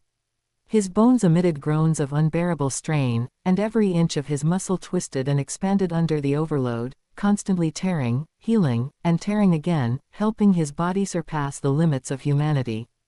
The ground collapsed layer by layer under the violent chakra. Gravel and dust were swept up into the sky by the immense aura emanating from Might Guy, shooting straight into the heavens and churning the clouds. Many Konoha ninja hurriedly retreated to a distance, preventing themselves from being caught in the aftermath of the attack. They could not even look directly at the center of the battlefield. The aftermath of that violent chakra storm alone was enough to tear apart the bodies of ordinary ninja. This phenomenon immediately caught Nagato's attention. He lowered his gaze to Might Guy, and his pupils involuntarily constricted. You can actually still stand. What truly astonishing determination. It's a pity that you are a Konoha ninja. After sighing a few words, Nagato accelerated the accumulation of chakra. When this power reached its peak, he swung his arms downward with force. From now on, let the world know pain. Shinra Tensai. Nagato's Rinnegan radiated a blinding purple light. For a moment, space seemed to freeze, and then it erupted with a roar. Daylight suddenly descended. It was as if a sun had suddenly risen in the sky, its blinding white light completely banishing the night, and even the light of the moon was completely obscured. Everyone felt as if their hearts were being suppressed by something. Their hearts pounded wildly, they could not stand steadily, and even breathing became difficult, as if they could feel the arrival of the apocalypse. The entire battlefield fell into a deathly silence, as if even sound had vanished. In this moment of panic, a calm voice suddenly rang out, like a sharp sword, piercing through the stifling sky. Gate of Death, Evening Elephant. With a booming bang, the earth overturned, a deep crater suddenly appeared, and Might Guy's crimson figure shot upward against the current like blood-colored thunder. His legs were wrapped in blood-colored chakra flames, and he stepped on the air as if it were solid ground, compressing the air into a physical entity. Amidst bursts of sonic booms, he trampled out a path of space that was constantly exploding, cutting the stifling space in two, and met Nagato's attack head-on. First step. Might Guy shouted sharply and kicked heavily against the invisible repulsive force field. Chapter 77, Gods Cannot Fail. The moment Might Guy's right foot made contact with the force field, time seemed to freeze for a second. Immediately after, a blinding white light erupted from the point of impact, sweeping across the entire battlefield like a supernova explosion. The invisible repulsive force field instantly transformed into a tangible spatial barrier, first denting inward at the point of contact, and then the entire repulsive force field cracked like glass, with dense, intricate fissures spreading instantly. Might Guy's chakra flame surged wildly along the cracks, dyeing the surrounding force field barrier blood red. Boom! Amidst the deafening roar, Might Guy's body shattered the repulsive field of Shinra Tensei, head-on, stepping on air stairs, leaping upwards, and continuing to charge towards Nagato. Due to the loss of balance, the terrifying energy contained within the originally intact force field was released into midair in an instant. A massive shockwave exploded in a cone shape behind Might Guy, still bombarding downwards towards the ground. However, having lost the containment of the force field, the energy scattered rather than focused, and its lethality was greatly reduced. But even so, that violent energy still possessed the power to destroy the heavens and the earth. The ground was forcibly upheaved into waves of earth tens of meters high, spreading outwards like a tsunami, crushing and flattening most of the buildings in Konoha village. The stone carvings on the Hokage rock also collapsed under this force, the four massive heads rolling down as dust and smoke billowed into the sky. The remaining ninja in the village fled outwards one after another, fearing they would be swept into this powerful force. There were also some unlucky fellows whose movements were a bit slow, and they were buried alive directly in the soil and rocks. Although his bones were clicking and cracking all over his body, already beginning to shatter, Might Guy's movements did not deform in the slightest. Years of arduous training had allowed his body to engrave every taijutsu movement into every single cell. In Nagato's astonished eyes, the blood-soaked Might Guy, like a furious blood dragon, slammed into him. Second step. Nagato subconsciously gripped the black rods in reverse with both hands, crossing them in front of his chest, but before his eyes could focus, a massive force slammed heavily into the black rods. With a snap, the black rods, which were far stronger than steel, shattered and broke, and were swept along by Might Guy's kick, slamming heavily into Nagato's chest. Even though Nagato's body strength far exceeded that of an ordinary ninja, facing an attack of such magnitude, he was completely vulnerable. With a series of crackling sounds, Nagato's arms twisted and bent on the spot, all his ribs shattered, his internal organs ruptured in multiple places, and cracks appeared on his spine. His body was almost broken in two, and he himself was like a falling meteor, plummeting straight down from high above and smashing heavily into the earth. The earth shook violently, raising towering waves of earth like the surface of water, and a large, deep crater formed instantly under the impact. In the center of the crater, Nagato's body was deeply embedded in the bedrock. His arms were at an eerily twisted angle, his chest cavity was completely collapsed, and blood flowed out gurgling from beneath his black cloak with red clouds, pooling into a shocking puddle of blood beneath him. But in those Rinnegan eyes of his, not only was there no trace of fear, but they instead became increasingly fierce. Facing Might Guy, who was dashing down from the sky again, Nagato quickly raised his twisted arm, struggled to form a hand seal, and using the blood covering his body, slapped his palm against the ground beside him. In an instant, the earth began to tremble abnormally, as if a giant beast were rolling underground. Third step. Just as Might Guy was stepping on the air stairs, sprinting near the ground, and launching another attack, a giant palm suddenly thrust out from underground, grabbing Nagato. Immediately after, a massive wooden statue suddenly emerged from underground, blocking Might Guy's attack path perfectly. Might Guy's left leg slammed heavily onto the head of this statue. Boom! The terrifying impact force erupted instantly, the air was compressed into visible ripples, a circle of energy storm burst forth, and the shockwave swept outwards, upheaving another layer of the ground for hundreds of meters around. Amidst the massive explosion, the statue's massive body was forcibly kicked backwards by this strike, its mountain-like heavy torso crashing onto the ground and kicking up waves of earth tens of meters high. However, when the dust and smoke dissipated, this giant statue slowly climbed up from the ground, its wooden body not having even a single crack. "What is this thing?" The people of Konoha in the distance watched in stunned silence, completely at a loss. Only to see that this statue was over 100 meters tall, shaped like a giant mummified corpse drained of flesh and blood. Its body was hunched and semi-curled, its spine bent like a bow, and 10 pillar-like protrusions pierced fiercely into the sky from its back, like tree stumps broken by violence. The outer skin presented a dead, grayish-brown color, the surface covered in cracked patterns, like withered old tree bark. After this statue climbed up from the ground, it slightly opened its hands, revealing Nagato, whom it had been protecting inside, and then raised its arms high, letting out a deafening roar towards the moon. Just listening to this roar, one knew that this was yet another powerful summoning. What is going on with this Nagato? How could he have so many backup plans? The third Hokage was anxious and hurriedly turned his head to look at Might Guy again, hoping that he could display his might once more and defeat this sudden monster. But where his gaze landed, he only saw Might Guy covered in charred black, the blood-colored chakra on his body completely extinguished, his whole person fallen to the ground, breathing weakly, clearly unable to hold on any longer. Originally, Might Guy's physical fitness had not reached its peak, and opening the 8 gates was somewhat strenuous, but under the force of his strong willpower, he had ultimately burned up his own life, kicking out 3 strikes of the evening elephant. But these 3 strikes were the absolute limit of what he could endure. As soon as the 3 strikes were finished, his body collapsed immediately. Might Guy, the third Hokage, was shocked and hurriedly led people to rush over there. Although he had long known that Might Guy's 8 inner gates formation was a fatal taijutsu technique, according to the third Hokage's thoughts, after Might Guy opened the 8 inner gates formation, he should have at least been able to take Nagato with him. Who knew that a giant statue would suddenly pop out, actually taking a kick from Might Guy's gate of death head-on without sustaining any damage.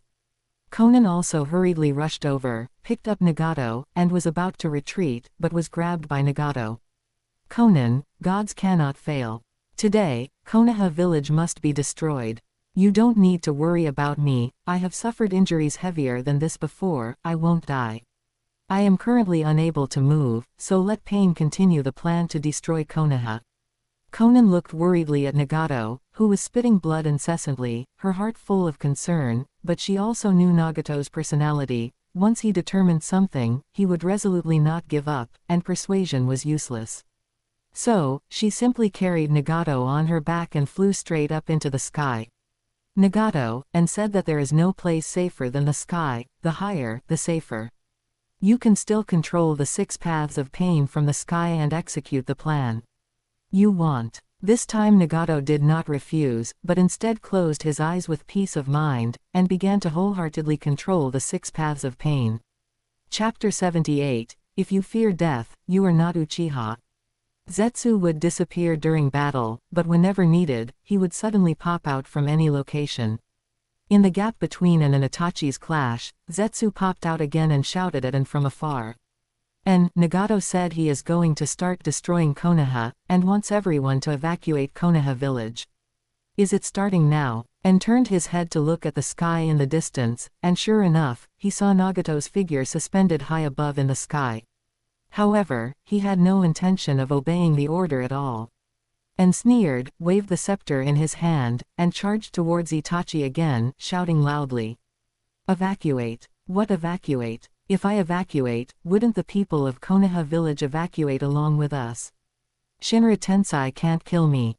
Tell him to smash it into Konoha village as much as he wants, none of us in the Uchiha clan fear death. Isn't that right, Itachi? Itachi's face was as black as the bottom of a pot, and the mangekyo in his eyes were spinning like windmills. Only Fugaku remained unwilling to give up, still shouting anxiously. Stop what you are doing. You grew up in this village. There must be many people and things in this village worth remembering for you. Do you really want to completely destroy this place? Shut up, Fugaku. And immediately roared back, can't even Koto Amatsukami change your indecisive personality? If you want to be an enemy, just be decisive about it. Your fence-sitting attitude gives me no pleasure in revenge at all. Look at Itachi, how firm his will is. Only an Itachi like this gives me more motivation to destroy Konoha village. I am now very, very, very eager to see Itachi's expression after Konoha village is completely destroyed. Ha ha ha. This sense of anticipation is far more satisfying to me than killing him. Accompanied by Anne's crazy laughter, the air began to thicken, and a heavy pressure descended from the sky. Itachi could no longer care about Anne. Gave up on clashing with him, turned, and rushed towards the crowd of Konoha village, shouting loudly. Everyone evacuate the village, I will cover the rear. At the same time, his Mangekyo spun frantically, and black flames suddenly ignited on the bodies of all the reanimated bodies. Amaterasu burns everything. The powerful recovery ability of the reanimated bodies could not stop the spread of the black flames. Even if the reanimated bodies swung their blades to cut off the parts stained with black fire, they would be reignited by Itachi the next moment. Seeing that the other Konoha ninjas were about to take the opportunity to retreat, the Blood Susanoo lunged over. Ha ha ha. No need for such trouble, watch me help you solve the problem.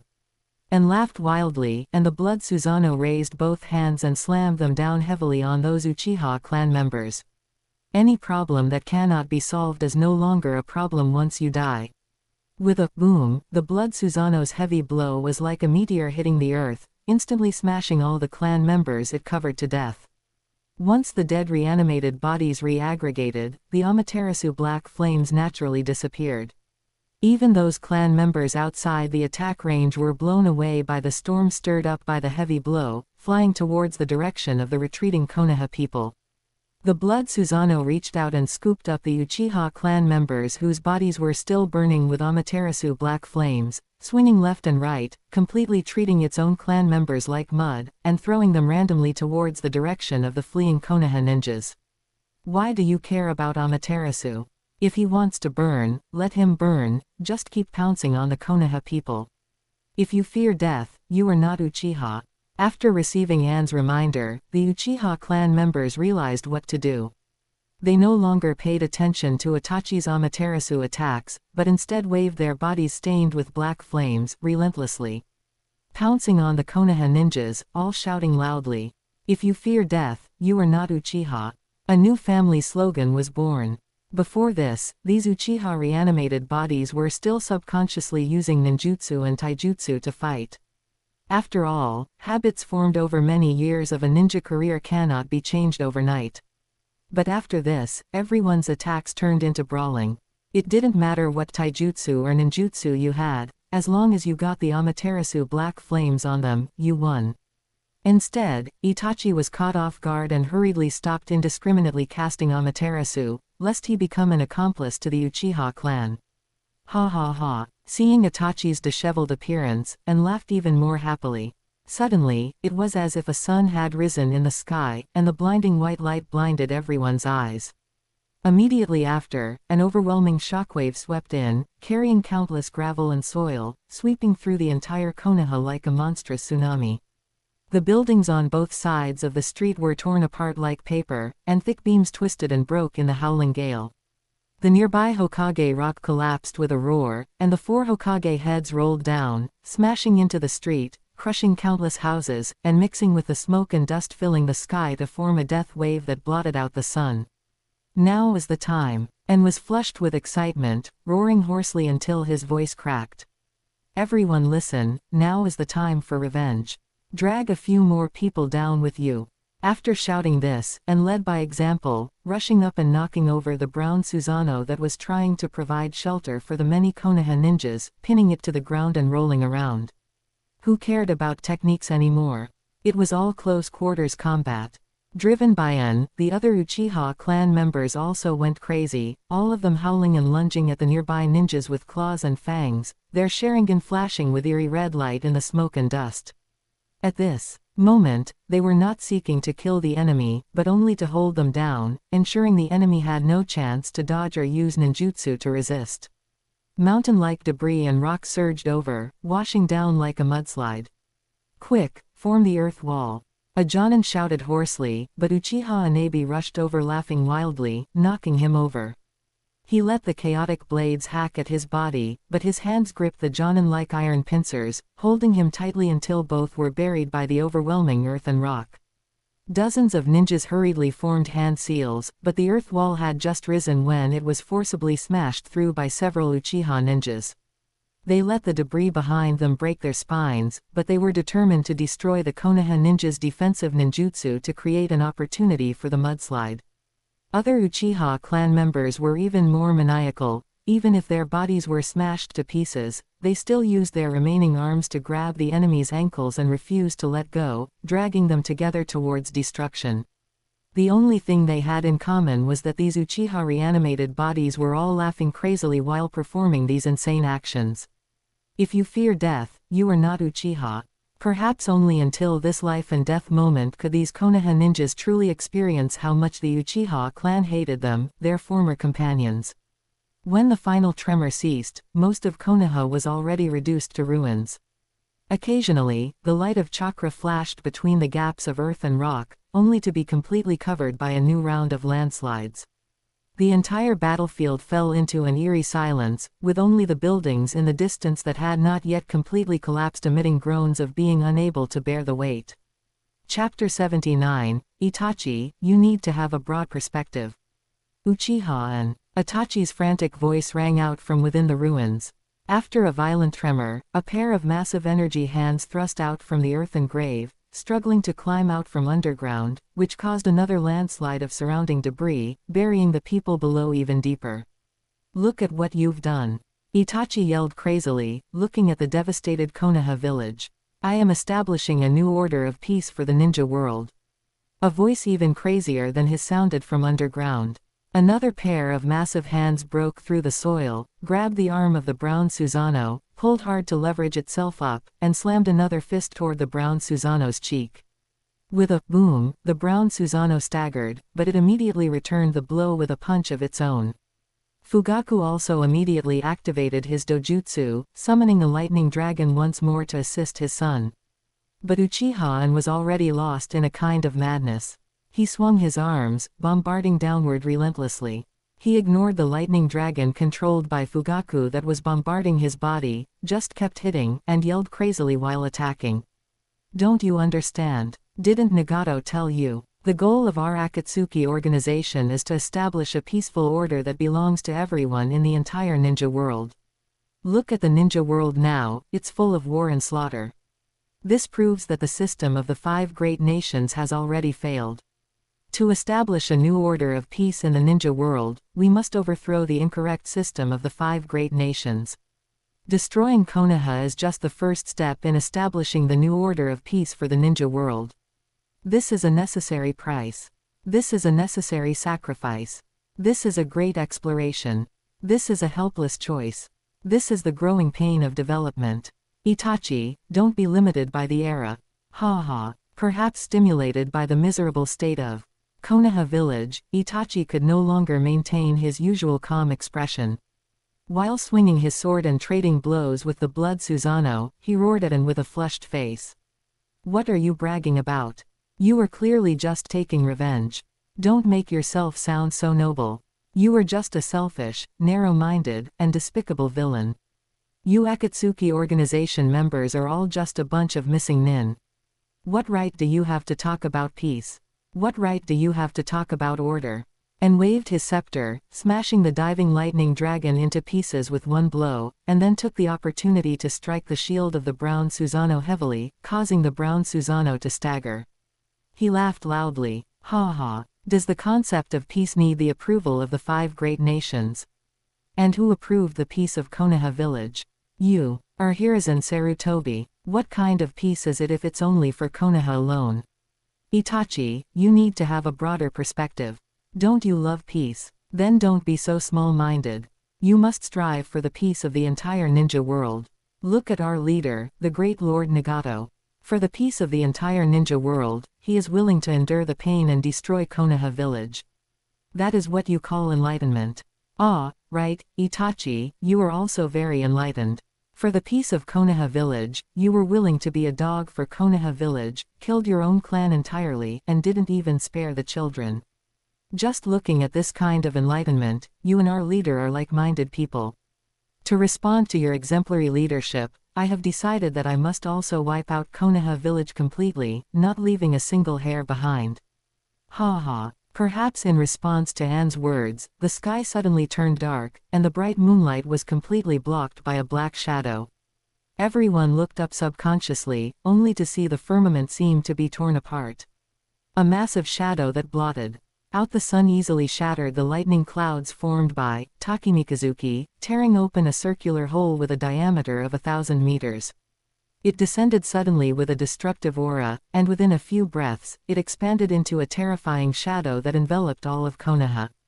The moonlight was completely blocked by this giant object, and the whole village fell into eerie darkness, with only sporadic sparks of battle flickering on the streets in the distance. Rumble. A dull roaring sound came faintly from high altitude. That was the terrifying sonic boom caused by the giant rock rubbing against the atmosphere. As the distance closed, the details on the surface of the stone sphere gradually became clear. The craggy rock layers were like the fangs of a demon, and countless small gravels were stripped away during the fall, dragging a dust tail thousands of meters long behind it.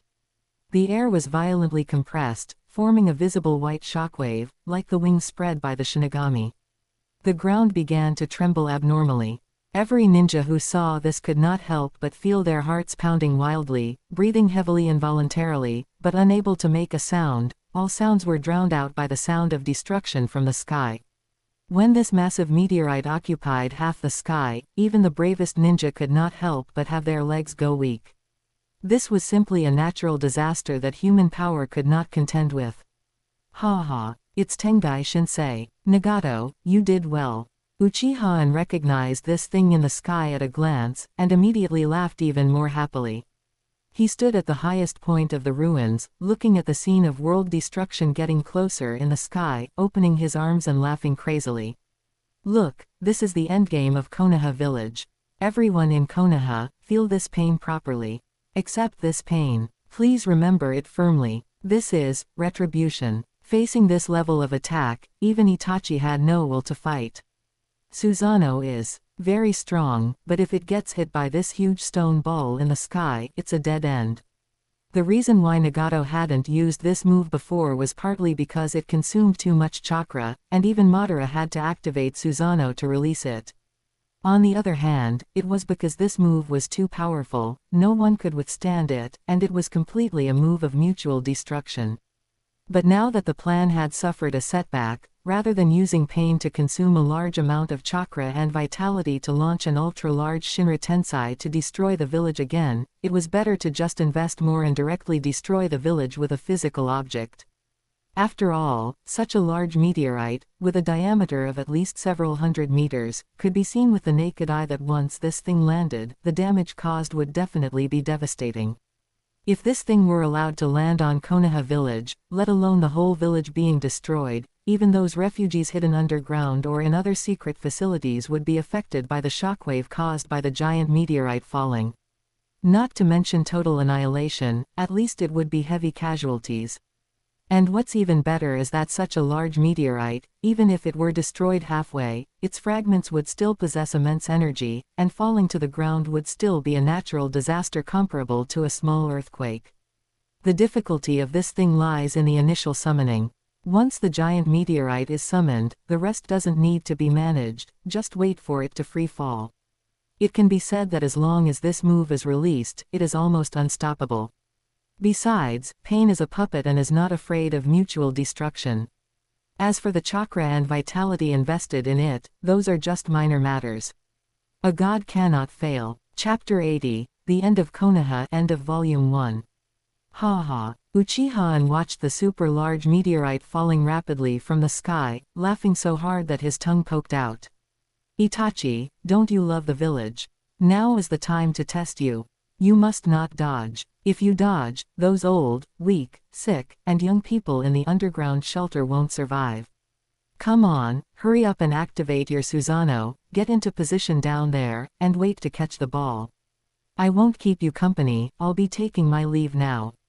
After saying this, Uchiha laughed loudly and walked away. Those Uchiha clansmen who had originally been buried under the ruins had also gathered their reanimated bodies one after another by this time. After glaring fiercely at Itachi and Fugaku, they followed and left. Facing such a village-destroying crisis, Itachi and Fugaku were heartbroken. How could they still have the mind to intercept him? And hummed a little tune as he skipped out of Konoha village. Along the way, he saw groups of Konoha ninja who were lucky enough not to have died yet, desperately running outside. These people were all panicking like headless flies. While fleeing for their lives, they began to panic and turn to anyone for help, even starting to blame each other wildly. Where is Hokage-sama? Isn't he the strongest Hokage in history? Hurry up and use a powerful ninjutsu to knock that thing down. What about the Sannin? Where are Lady Tsunade and Lord Jiraiya? Why haven't we seen them join the battle? Aren't we the strongest ninja village? How could we encounter such a predicament? Who provoked such a powerful enemy? Who can stop it? Who will save us? Seeing the various states of the Konoha people before their destruction, and felt great joy, but he firmly refused to let them go, just pointing his finger at them. Take some people and hold them back. As ninja of Konoha village, you must surely coexist with the ninja village. How can you be deserters? We, Uchiha didn't run away, so how can they? Those who are afraid of death are not Uchiha. Uchiha Yashira let out a strange cry, took a few clansmen and rushed over, using all his means to block these people. And divided his troops as he walked, sending all his clansmen out, and left Konoha village alone. Looking back, he saw that the huge meteorite had already reached the top of the village, and down below, all alone, only a brown Susanoo stood there, just like a mantis trying to stop a chariot. Tisk tisk, what a pity. Itachi is going to die here just like this. I still had so many ways to play with him left. Perhaps sensing the regret in Anne's heart, a roar sounded, and a large fire-red fox suddenly appeared beside the Susanoo, its eyes full of Mangekyo patterns.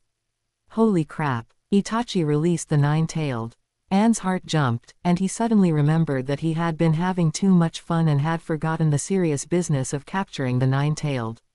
But this thought only flashed through his mind, and reconciled with himself. Forget it, if I forgot, I forgot. Anyway, Konoha village is finished, and the goal has been achieved. What nine-tailed or whatever, what does it have to do with me? Seeing the huge meteorite in the sky getting closer and closer, and immediately turned his head and ran, fearing that if he ran too slowly, he would be splattered with blood. After the nine-tailed appeared, it immediately raised its head and began to condense a tailed beast ball. The purple-black chakra ball quickly condensed and sprayed toward the huge meteorite in the sky. The tailed beast ball was like a retrograde shooting star, dragging a long energy trail, hitting the huge meteorite that covered the sky and the sun straight on. The moment the two destructive forces collided in the air, the world seemed to go quiet. Immediately after, a blinding white light erupted, illuminating the entire night sky like daylight. The shockwave from the explosion spread in a sphere, completely tearing apart the clouds within thousands of meters, and the already riddled ground was ravaged once again, scraped 3 feet deep. The energy of the tailed beast ball crazily eroded the bottom of the meteorite, and the purple-black chakra was like countless sharp blades, peeling off the hard rock layer by layer. Amidst the toothache cracking sounds, a huge deep pit was forcibly blasted out at the bottom of the meteorite, and countless broken stones melted into red-hot magma in the high temperature, falling like raindrops.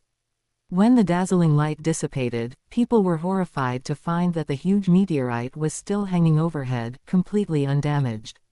Although the bottom was blasted beyond recognition, the overall structure remained intact. The air wave from the explosion caused the falling meteorite to pause slightly, and its speed did indeed slow down a bit. But it was only a bit. The broken stones began to peel off from the surface of the meteorite, smashing toward the ground like a rain of fire. Every piece of debris that landed would trigger a small explosion, instantly plunging Konoha village, which was already almost in ruins, into a sea of fire. And that huge meteorite was still pressing toward the earth, unstoppable. Roar. The nine-tailed roared unwillingly, crazily condensing a second-tailed beast ball under Itachi's control, but everyone knew it was too late. The meteorite, with its burning trail, continued to fall toward the earth. Its massive shadow covered Konoha again, and the pressure of death made everyone unable to breathe. Ah! Itachi screamed crazily, raising the arms of the Susanoo high, and together with the nine-tailed, one on the left and one on the right, used their bodies to meet the huge meteorite. Whether it was the nine-tailed or the Susanoo, they were both behemoths, but in front of the huge meteorite brought by the Tengai Shinsei, they were still insignificant, and their size was at least several times smaller. The moment the bottom of the meteorite touched the palm of the Susanoo, a visible shockwave exploded from the contact point, and the chakra armor made click, click sounds under the heavy pressure. Pieces of chakra fragments began to disintegrate from the body of the Susanoo, turning into powder and disappearing in midair. Ah! Ah! Itachi roared desperately, blood spraying wildly from his mouth and nose, and the Mangekyo in his Sharingan spun crazily. Fugaku also desperately poured his pupil power into Itachi's eyes regardless of the cost, just asking to hold on for another second or half a second. The feet of the Susanoo sank deeply into the ground, and the rocky ground sank continuously like quicksand. Spiderweb-like cracks had already begun to appear on the chakra armor known as the Absolute Defense, and brown energy fragments scattered like snowflakes. The situation of the nine-tailed was equally tragic. It tilted its head, baring its teeth and using its scarred back to resist the meteorite, its nine tails supporting the ground tightly, plowing 9 deep grooves in the soil. At the critical moment of life and death, it finally broke free from the control of the Mangekyo Sharingan, but this did not make its situation better. The huge meteorite was still firmly pressing on its body. Damn Uchiha! The nine-tailed howled angrily, but the instinct to survive forced it to continue to endure, passively carrying the power of the Tengai Shinsei. The giant beast's spine made a terrible deformation sound, and its hind legs knelt to the ground with a bang, smashing 2 deep pits into the ground.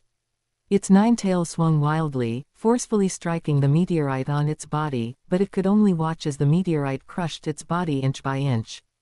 Accompanied by crisp cracking sounds, the arms of the Susanoo collapsed first, followed by the armor on its body, then the muscles, and finally the bones.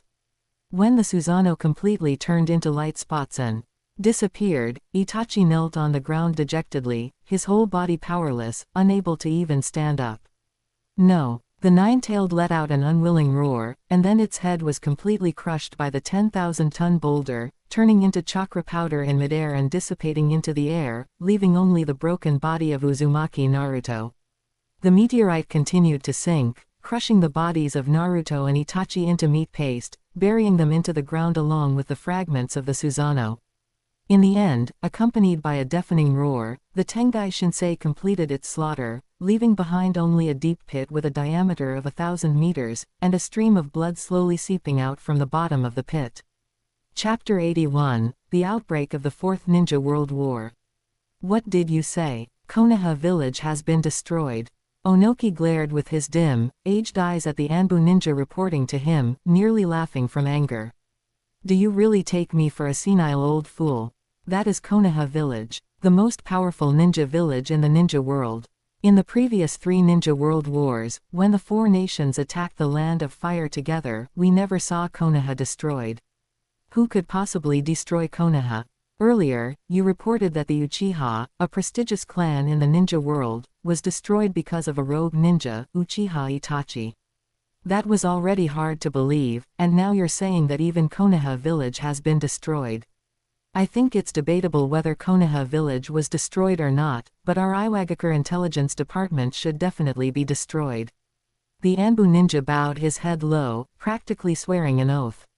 Tsuchikage-sama, I know this intelligence sounds absurd, but whether it's spies inside or outside the village, they have all sent this news back from Konoha village. To ensure the accuracy of the information, I even specially sent someone to make a trip to Konoha village to confirm the truth.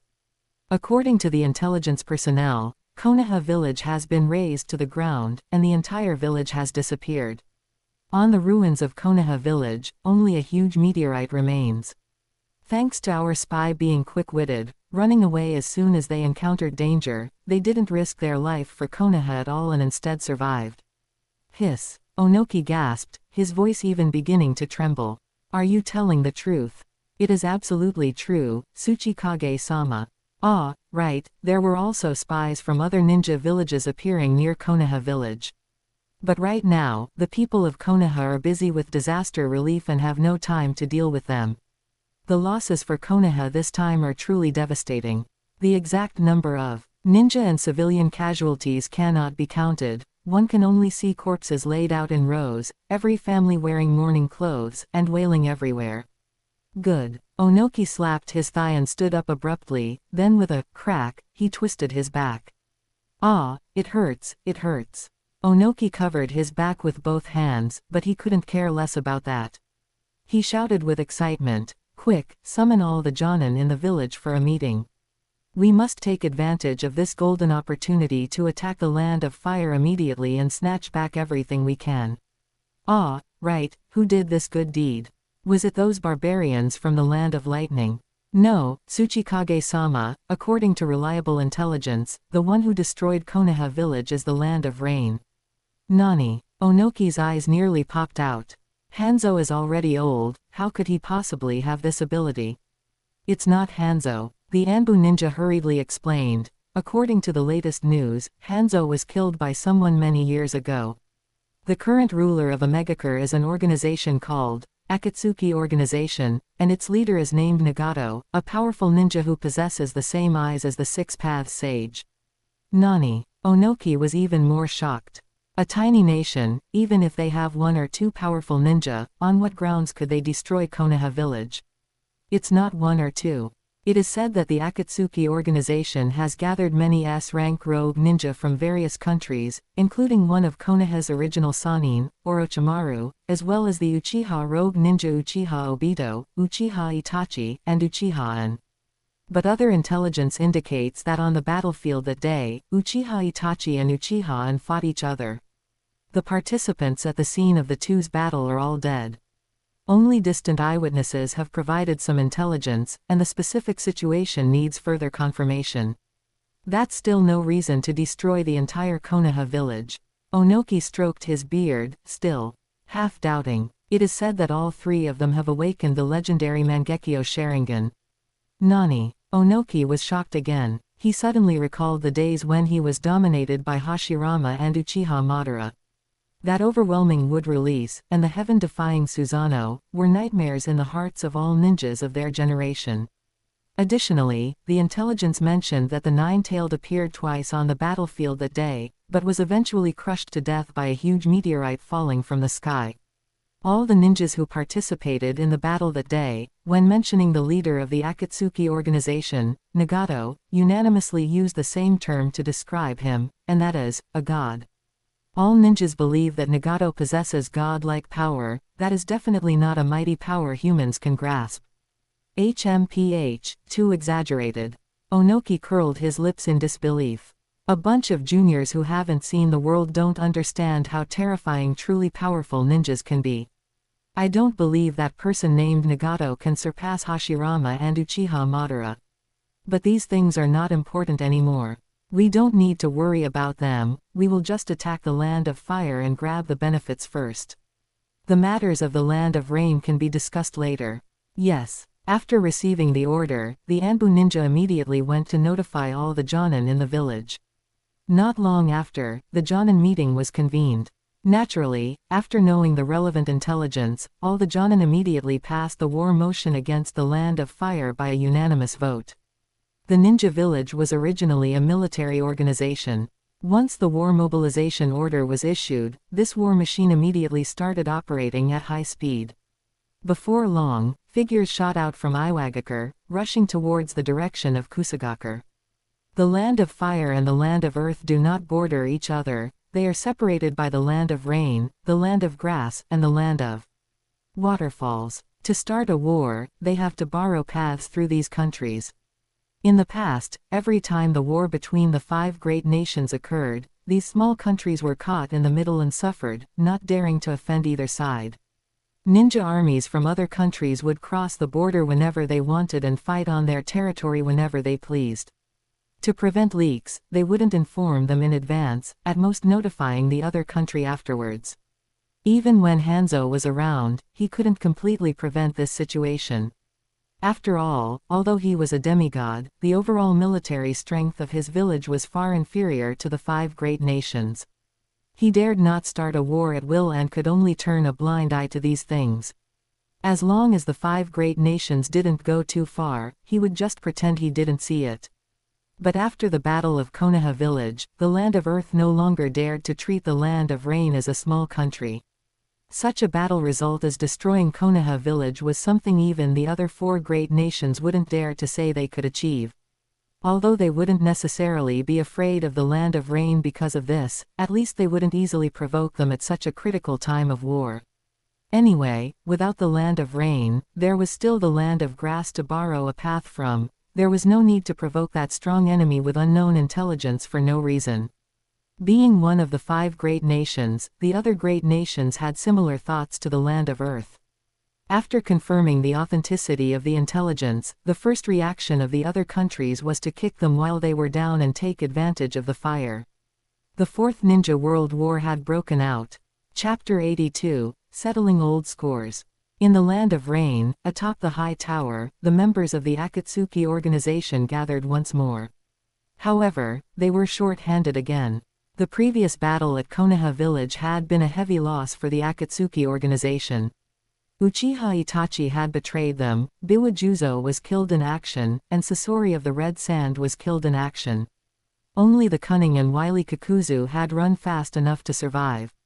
Pain was destroyed, and having been crushed by Tengai Shinsei, there was nothing left of him. It was impossible to resurrect him using the Naraka path. Nagato was severely injured, the Nine-Tailed was dead, and the Ten-Tails collection plan had to be paused while waiting for Nagato to recover and the Nine-Tailed to resurrect. The supplies accumulated over many years had been completely exhausted in this battle. Without sufficient supplies, the Animal Path's summonings, the Asura Path's missile attacks, the Naraka Path's repairs, and even Konan's sea of explosive tags could no longer function at their maximum potential. To launch a war of this scale again, it would take at least several years of accumulation. Nagato was severely injured and had returned to his tank, while Pain was shattered, so the Asura Path took over chairing the meeting. However, everyone now knew the relationship between Nagato and the 6 Paths of Pain, so no one had any objections. The Akatsuki organization did not waste words in meetings, so Nagato got straight to the point. Konoha village has been destroyed, but our original plan to lie low has completely failed. Since we cannot develop in secret, there is no need to continue hiding. From this day on, the Akatsuki organization will step into the spotlight and announce our existence to the ninja world. It is a pity the Nine-Tailed is dead, otherwise, we could have begun the resurrection of the Ten-Tails right now. However, even without the Nine-Tailed, the Ten-Tails resurrection plan must proceed as scheduled. Black Zetsu, keep a close watch on intelligence in the surrounding areas. As soon as the Nine-Tailed resurrects, capture it immediately. Before that, we must collect all the other tailed beasts and inject them into the ghetto statue. Furthermore, the summoning technique required to absorb the tailed beasts, the Phantom Dragon's 9 consuming seals, requires 10 powerful ninja to perform the jutsu simultaneously. Therefore, we must continue to recruit powerful rogue ninja to fill out the Akatsuki organization's ranks and continue to increase our strength.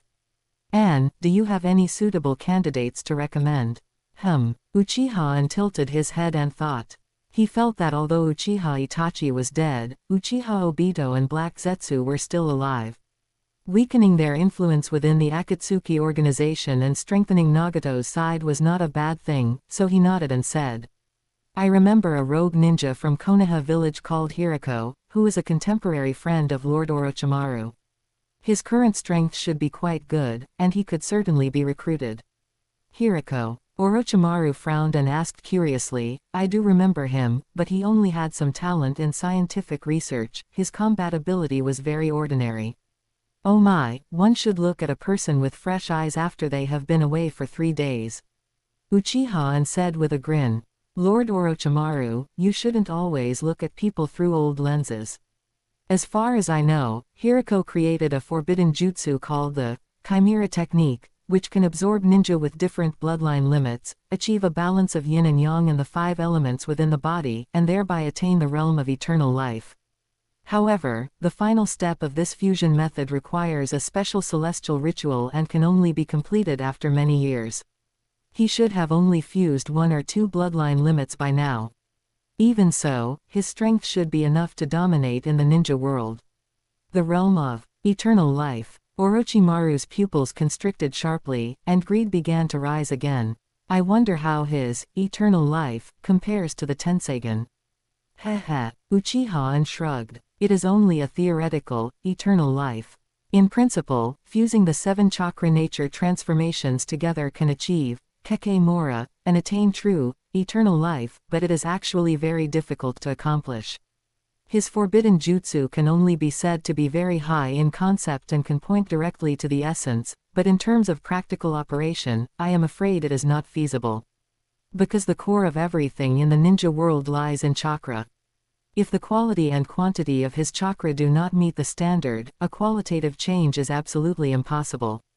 I suspect his upper limit should be the bloodline selection, perhaps 1 level higher at most, but it's impossible to reach the Kekemora. And that is the truth. In the end, he did not succeed at all and was killed by someone. Is that so? After hearing this, Orochimaru immediately lost interest in Hirako. Fine, then let's add Hirako to the recruitment list. Nagato made the decision directly and arranged. Since Orochimaru knows him, your group will be responsible for this matter. Is there anyone else? And thought for a moment and said, the current daimyo of the Land of Snow is likely someone called Dodo Kazuhana, a guy who killed his own brother to usurp the throne. In terms of strength, Dodo Kazuhana is only at the level of an ordinary Jonin, but if you add the unique armor of the Land of Snow, he can reach the level of an elite Jonin or even Kage level. Of course, the most important thing is that the old guy is now the daimyo of the Land of Snow. He has money. He is very rich. He is extremely rich. After listening to Anne's triple emphasis, Nagato immediately snapped his fingers. Very good, then count Dodo Kazuhana in. Kakuzu, I leave it to you, no problem, right? Ha. Kakuzu beamed with joy and patted his chest repeatedly to assure him, don't worry, leader, I love these kinds of rich people the most. However, leader, is it okay for us to take action against a daimyo?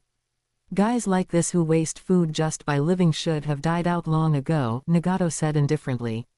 In the future peace system of the ninja world that we are building, there is no room for these parasites to exist. Perhaps the ninja villages will maintain peace out of fear of our military power, but the daimyo do not need to go to the battlefield and will not care about the deaths of ninja at all. They will certainly order the ninja villages to go to war for their own selfish interests. To make the world feel pain, we cannot just limit ourselves to ordinary ninja and the lower class populace. These daimyo and nobles, of course, cannot be exceptions either. Let's start with the nobles of the Land of Snow. After recruiting Dodo Kazuhana, we might as well just clean out all the nobles of the Land of Snow. Without the oppression of the nobles, presumably the lives of the people in the Land of Snow will improve a lot. Just like the Land of Rain is now. I see. Kakuzu nodded with satisfaction. Then there is no problem. But Biwajuzo is dead, and I have no partner now. Who is going to execute the mission with me? Nagato looked around and said to Uchiha Obito, your space-time ninjutsu is very effective, so go with Kakuzu. Who knew that Uchiha Obito, with a gloomy face, would completely disregard Nagato's face and coldly snort, putting off recruiting new people for now. Before that, the old score between Uchiha and me needs to be settled first. Chapter 83, The Beginning of Infighting. Regarding Obito's disobedience, Nagato was very dissatisfied and immediately shouted in a deep voice. Obito, now is not the time for infighting. Internal fighting is forbidden within the Akatsuki organization. Shut up. Obito jumped up excitedly, gritting his teeth as he shouted, Nagato, you and I are in a partnership, not a superior-subordinate relationship. You have no right to order me. Uchiha has repeatedly harmed me in secret. If it weren't for our shared plan, do you think I would still be sitting here calmly talking to you people? What, forbidden to fight internally? You clearly just need its Mangekyo ability to heal your injuries, so you are deliberately shielding it. Nagato frowned and turned his head to look at Uchiha. Did you harm Obito in secret? No way. Uchiha spread its hands, feigning ignorance, and firmly refused to admit it. Ever since the battle started, I have been fighting against Danzo and Itachi. Where would I have the time to secretly harm him? You still have the nerve to say that. Obito was even angrier, pointing at Uchiha and cursing loudly, "You bastard, you secretly took the Mangekyo Sharingan I left with Kakashi, preventing my eyes dojutsu from being complete." "Ah, that did happen," Uchiha said with a look of sudden realization. "When I was fighting Kakashi, I accidentally destroyed that eye." "What do you mean destroyed?" Obito was so agitated that the Mangekyo in his eyes appeared. "You clearly didn't destroy it." "No, I really destroyed it." Uchiha slumped onto the table, looking lazy. "You didn't." Obito, in a fit of rage, lifted his robe. Everywhere under the robe, his body was pockmarked with scars. "If you really destroyed it, then what about the Rinkaichu filling my dojutsu space?" "When I was fighting Kakashi, as soon as I flashed into the dojutsu space, a swarm of Rinkaichu pounced on me. I was almost killed there. Fortunately, my body's recovery ability is strong, and I cut away a large amount of poisoned flesh, which saved my life." "Ha ha ha." Uchiha laughed heartily, slapping its thigh excitedly. It knew that half of Obito's body was a wood-release body made of white Zetsu, and his recovery ability was no weaker than his dojutsu ability. The Rinkaichu couldn't possibly poison him to death. Therefore, before the battle, it had quietly placed a swarm of Rinkaichu into the Kamui dimension through the Kamui Mangekyo Sharingan on its chest, purely to disgust Obito. It never expected to kill Obito in one go. "Obito, don't wrong me. The reason there are Rinkaichu in the Kamui dimension is because I used Rinkaichu on Kakashi when I fought him before, and he used his Kamui dojutsu to transfer them away. How would I know where he transferred the Rinkaichu to? Maybe he already knew his eye came from you back then, and he deliberately harmed you. If you want revenge, you should go settle the score with Kakashi. Could it be that you can't bear to? Hey, Obito, have you forgotten that it was Kakashi who killed Rin?" Sure enough, the name Rin was a taboo for Obito. Triggered by Uchiha like this, the string in Obito's brain snapped completely. "Bastard." He clapped his hands together with a slap, and roared, "Wood-style, cutting technique." The left side of his body immediately bulged outward, forming tree branches. A large number of sharp wooden thorns grew from it and shot toward Uchiha like arrows released from a bow. "Ha ha ha." Uchiha's laughter continued. It leapt backward several times, dodging the dense wooden thorns. Just as it was about to counterattack, it heard Nagato shout angrily, "Stop it, both of you." Nagato raised his hand, and the 5-6 paths puppet sprang out, standing in all directions, staring fixedly at everyone present with those cold Rinnegan. Previously, at the Battle of Konoha village, everyone had witnessed the power of the Rinnegan. Now, being glared at by these Rinnegan, everyone felt a chill in their hearts. Obito, Uchiha has already explained the matter of the Rinkaichu. The Rinkaichu entered your dojutsu space through Kakashi's dojutsu. There is no such thing as it secretly harming you. Also, Kakashi is a ninja of Konoha village and an enemy. I hope you can remember that. This matter ends here. Do not bring it up again. HMPH. Obito snorted coldly, took a deep look at Nagato and Uchiha and left in a rage. After watching Obito leave, Nagato scanned the room and ordered, "Zetsu, you will team up with Kakuzu to complete the recruitment mission." "Understood. Please rest assured, leader, I will complete the mission well." "That's all then." Dismissed. Uchiha stay behind. After everyone had left and only Uchiha and Konan remained, Nagato warned. "Uchiha, I know you and Obito are not on good terms. But we still need his power to collect the tailed beast, so stop pulling these little stunts." Uchiha acted like an honest child, raising its hands high. "Rest assured, leader. I have a big picture in mind and will never let our personal grudges affect the Ten Tails resurrection plan. It's a pity that Itachi betrayed us, otherwise I wouldn't have been willing to let him die in Konoha." Nagato also had a headache regarding Uchiha's attitude of always saying one thing but doing another. Yet, Uchiha's attitude was always very good every time, and he couldn't find any faults even if he wanted to. Everyone has their own preferences, and Nagato was no exception. He had always been wary of Obito's secretive behavior. Now that he knew his true identity and past, his vigilance had lessened, but he still didn't consider him one of his own. Compared to Obito, Uchiha was clearly more to his liking. Coupled with the fact that Uchiha could heal his injuries, the two factors combined meant he naturally favored Uchiha more. You'd better mean that. After Nagato warned Uchiha, he put the matter aside and began to let Uchiha heal his injuries. After Uchiha treated Nagato, it also went out to meet with the reanimated bodies of Uchiha Yashira, Uchiha Inabi, and Uchiha Tekka. Originally, the reanimated bodies of all three had been destroyed under the Tengai Shinsei, but as long as it had their genetic information, Uchiha could summon them back at any time. Considering the consumption of chakra and other reasons, Uchiha did not summon all its clansmen again, it only selected these three Jonin with the three Tomo Sharingan. Because of the matter of destroying Konoha to avenge the clan, these three radical clansmen had been completely conquered by Uchiha and had become its fanatical followers. It was most appropriate to keep them by its side as guards. After the few met, they didn't say any useless words. Uchiha just nodded, took them away from the top of the tower, and went straight to find Orochimaru. Chapter 85, Uchiha Right Eye Dojutsu requesting first subscription. Returning to Orochimaru's room, he saw that it had changed completely. The bookshelves, once filled with various books and scrolls, had been cleared out. In their place were many culture dishes, containing rows upon rows of pure Byakugan. They were packed densely, at least several dozen pairs. However, this was none of Uchiha business. He swept a casual glance over them and got straight to the point. "Hey, Orochimaru, how are your preparations for the Hashirama cells transplant coming along?" Orochimaru narrowed his snake-like pupils, sizing Uchiha up. After a moment, he said with a smile, "Your condition doesn't look very good. Are you sure you want to proceed with the cell transplant now? Although I have updated the anti-rejection medication, the Hashirama cells are extremely corrosive. The success rate of a forced transplant is actually not very high." Facing Orochimaru's probing, Uchiha was not offended in the slightest, merely panting as he said, "I'm afraid all your energy is currently focused on the Tenseigan, right?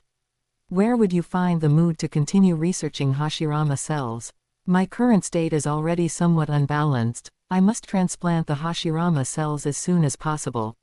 Even if there are risks, I cannot delay any longer. Even Danzo can use the Sharingan to balance the Hashirama cells, there is no reason why I shouldn't be better than him." "Is that so?" Orochimaru's long tongue flicked across his lips, his eyes revealing a gaze like one looking at a lab rat. "Then there is nothing more to say. Since you have made up your mind, I can perform the cell transplant for you at any time." "Then let's do it now," Uchiha urged impatiently. "I can't wait any longer, hurry up and prepare for the surgery." "Very well," Orochimaru agreed with a chuckle. He invited Uchiha into the small laboratory in the back and then efficiently prepared a pile of medical instruments and drugs. Uchiha took off his coat and lay down on the examination table. Three clan members stood in the three corners of the laboratory, staring intently at Orochimaru to prevent him from playing any tricks. Looking at the three Scarlet Mangekyo Sharingan on Uchiha body, Orochimaru licked his lips again subconsciously. He also coveted the Mangekyo Sharingan, but now he had a better option. After witnessing the might of the Rinnegan, his anticipation for the Tenseigan had surpassed that of the Mangekyo Sharingan.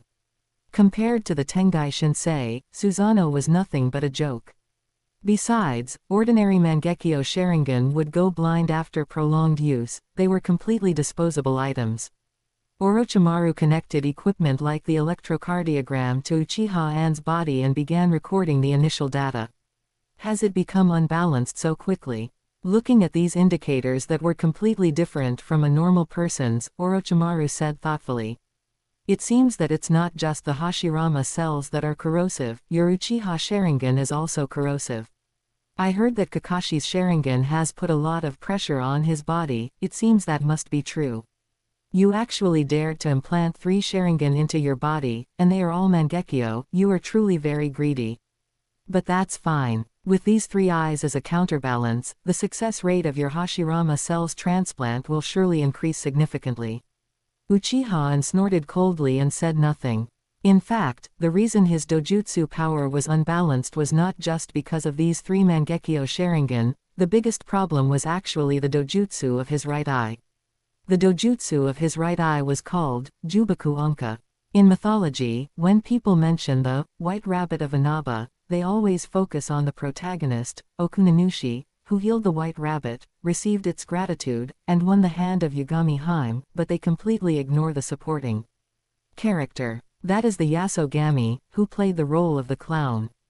People often overlook that the ones who originally intended to marry Yagami Haim were actually the Yasogami.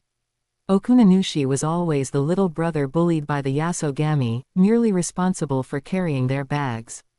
Under normal circumstances, there was no way Yagami Haim would ever marry such a small fry. But because the Yasogami had harmed the White Rabbit, while Okunanushi had saved it, the White Rabbit prophesied that Yagami Haim would not marry any of the Yasogami but would only marry Okunanushi. Is this a prophecy? This is clearly a damn curse. Therefore, the effect of Jubaku Anka is to parasitize dojutsu power within the enemy's body, causing the enemy to become increasingly chaotic, while also secretly stealing the enemy's possessions and transferring them to another person. This is a subtle curse. Its power is not actually strong, but it is very secretive and relentless. The reason Itachi cast his younger brother aside and went further down the path of loving Konoha village was largely due to this cursed dojutsu. As for Anka, in mythology, what the White Rabbit transferred was a divine marriage contract. In the ninja world, it manifests as chakra, dojutsu, ninjutsu, secret techniques, forbidden jutsu, and the like. The nightmares of Obito and Itachi were not actually necessary. Instead, the nightmares made them vigilant, leading them to look for ways to counter them. In the ninja world, nothing is invincible. But Uchiha insisted on arranging these nightmares for them, with the sole purpose of making them suffer. Even if it meant taking some risks, he was willing to do it. This approach was actually very irrational, but Uchiha was not a normal person, and he insisted on doing it. Compared to Anka, Obito and Itachi's dojutsu power, forbidden jutsu, and so on, Uchiha cared more about the incidental nightmare effect of the Jubaku. Why must he kill them? Once they close their eyes and kick the bucket, they won't know anything anymore and will go to the Pure Land for eternal slumber. That would be letting them off too easily. What Uchiha wanted was for them to live in pain for the rest of their lives. Just like himself. The reason Uchiha's dojutsu power was unbalanced was also because of this dojutsu. This dojutsu was not the self-serving kind. It belonged to the incidental nature of the White Rabbit's gratitude. Anka, it is not only about cultivating, stealing, but also about marrying, transferring. In other words, the dojutsu power, chakra, and other things stolen from others by this dojutsu cannot be used by the caster themselves, they must be transferred to someone else. Why should that be? Uchiha was very resentful. Why should I give away things I stole with my own ability? Besides, the Uchiha clan had been wiped out, who was he supposed to give them to? So, Uchiha forcibly intercepted this dojutsu power, wanting to forcefully fuse it with his own dojutsu power to reach a higher level. The fusion of two brothers' dojutsu power produces high-quality dojutsu power, which can evolve the Mangekyo Sharingan into the eternal Mangekyo Sharingan. So, could fusing the dojutsu power of several more people result in even higher quality dojutsu power? But unfortunately, under the influence of his dojutsu, the power stolen from Itachi and Obito simply would not fuse with his own. What you steal you must transfer, you cannot not transfer it. The three were distinct and clear. And while not necessarily fire and water, they clashed the moment they met. On the contrary, the dojutsu power within the Mangekyo Sharingan transplanted from Fugaku successfully fused with his own. Chapter 86, Traces of the Otsutsuki. Originally, had planned to give up and just discard these stolen items, but a Mangekyo Sharingan accidentally snatched from Kakashi Hatake gave the situation a turn for the better. That Mangekyo Sharingan originally belonged to Obito, and since this eye wasn't obtained through dojutsu, it wouldn't be subject to the negative effects of dojutsu. The result was The ocular power stolen from Obito couldn't merge with An's own ocular power, but it was absorbed by this Mangekyo Sharingan and stored there. Hey, now there was a channel to fence the stolen goods. Although it was still very strenuous to use and not smooth enough, at least it was a good start. Therefore, and stored all of Obito's ocular power into that Kamui Mangekyo Sharingan, while Itachi's ocular power had no such option, so it had to remain in his body, waiting for a way to resolve it in the future. Relying on the ocular power fused with Fugaku's eyes, and could completely suppress the conflict caused by Itachi's and Obito's ocular power, but during the Battle of Konoha, Itachi's eyes unexpectedly advanced. When Itachi's Mangekyo Sharingan evolved into the Eternal Mangekyo Sharingan, he sensed An's dojutsu and promptly severed it, cutting off An's path to stealing his ocular power. However, a portion of the high-quality ocular power generated during the advancement was still stolen through the existing channel. It was this portion of high-quality ocular power that caused the imbalance of ocular power within An's body. That was why he couldn't wait to find Orochimaru. He wanted to use the wood release of the Hashirama cells to build a new power balance, and perhaps take the opportunity to make Itachi's ocular power his own as well. However, there was no need for him to tell Orochimaru about these things. He just nodded silently, reached out and tapped his chest, pointing to the very center of the triangle formed by the three Mangekyo Sharingan on his body, and indicated, "Transplant it right here." Orochimaru nodded with a smile. "Fine, actually, it doesn't make much difference where it's transplanted." After recording all the data in detail, Orochimaru picked up a scalpel and said to An with a smile, "Get ready, I'm starting." He knew and didn't trust him, so he didn't give An any anesthesia and directly reached out to cut an incision at the location and had specified. Blood flowed out, but Orochimaru ignored it. He slowly and methodically took out the Hashirama cells mixed with inhibitors, precisely implanted them into An's chest, then quickly drew anti-rejection drugs and other substances into a syringe and injected them into An's body via an IV drip. Although the inhibitors were working, the Hashirama cells had already begun to take effect. Without needing An to heal it, the wound healed automatically. Orochimaru's snake-like pupils flashed with a sharp glint as he stared intently at An's condition, holding a small notebook in his hand and continuously recording the data changes on the instruments. A moment later, the inhibitors lost their effect, and An felt a burst of violent chakra erupt from that tiny piece of flesh, spreading throughout his entire body. The amount of this chakra wasn't actually high, but its quality was terrifyingly high. Ordinary chakra simply couldn't resist its erosion. It was defeated and assimilated like dry weeds being crushed, and then it rapidly grew and expanded. However, when this chakra traveled up to An's shoulders, it was immediately suppressed. There were two Mangekyo Sharingan there, all coming from Uchiha Fugaku's selfless contribution. When the chakra tried to move downwards, it encountered Obito's Kamui Mangekyo, and it was suppressed again. After being thwarted in many directions, the wood-release chakra scurried randomly towards his limbs and bones.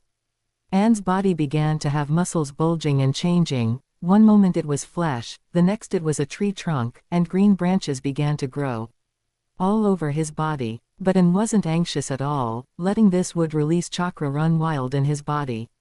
Only when the mutation in a certain place became too excessive would he activate his own Mangekyo Sharingan, project his yin-release ocular power there, and balance it slightly. At other times, he left it all to his body to adapt automatically. Sure enough, everything was as he had thought. The portion of yin-release chakra belonging to Itachi finally clashed with the wood-release chakra. The two went back and forth inside his body, fighting fiercely. And was like a biased referee, watching the situation with cold eyes. Whichever side was weaker, he would go over and help a little, keeping the battle in a state of stalemate. Finally, after a long battle of offense and defense, the chakra fluctuations in his body slowed down. A new energy balance had been formed.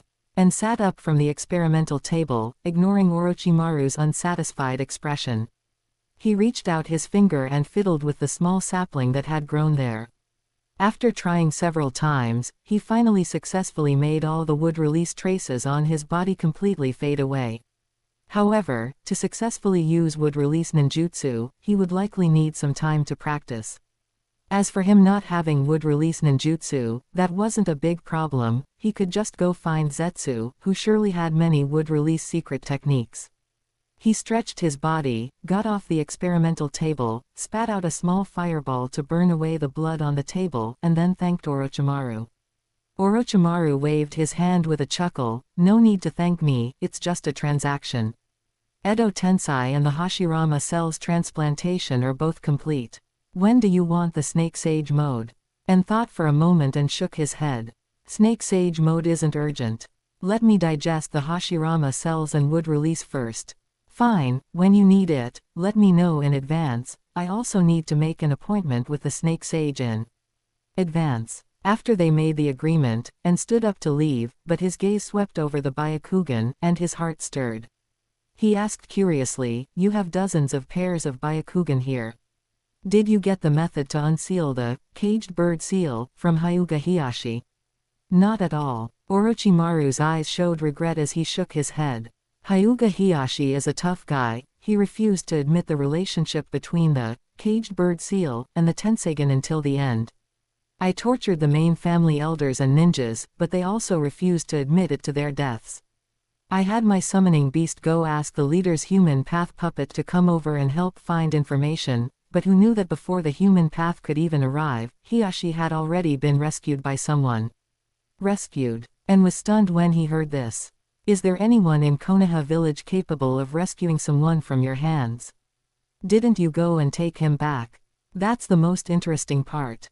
Orochimaru didn't look disappointed at all, instead, he excitedly flicked his tongue again. That person wasn't from Konoha village, and I didn't recognize him at all. But he just happened to have the Byakugan. Byakugan. Anne's heart stirred, feeling as if he had sensed something. He hurriedly asked, "Was that Byakugan ninja also able to control many puppets?" "It seems you know something." Orochimaru smiled even more happily. "That's right, along with that ninja, there were many humanoid puppets. These puppets didn't have eyes, but their movements were agile, with high flexibility. They didn't need chakra threads to control them at all. They weren't stiff like the puppets from Sunagakur, instead, they were more like Nagato's Six Paths puppets, capable of acting autonomously, though they were much weaker." "Ah, then that's it." And realized suddenly, "That's Otsutsuki Tonari. Wait, that's not right. Otsutsuki Tonari is still young now. Could it be his father?" Chapter 87 Tragedy of the Hyuga. "What did you do? How did you attract the Otsutsuki here?" And asked curiously. "The Otsutsuki?" Orochimaru did not answer his question, but instead asked thoughtfully, "This is the surname of the Six Paths Sage. Are they descendants of the Six Paths Sage?" "No, they are not descendants of Otsutsuki Hagoromo, but descendants of Otsutsuki Hamura," and explained. "Ah, so they are the descendants of that Otsutsuki Hamura who possessed the Tenseigan." Orochimaru realized, suddenly overjoyed. As expected, the Hyuga clan was deliberately hiding this from me. What a bunch of stubborn old fools. Refusing to yield even in death. If I had known, I should have just killed them all and taken their eyes. It's a pity that quite a few still managed to escape. And tilted his head and thought for a moment. He felt it was better not to tell Orochimaru the truth, so he changed the subject and asked, "You still haven't told me how you lured them out." "Oh, perhaps it's because I intended to wipe out the Hyuga main family." Orochimaru looked unconcerned and explained casually.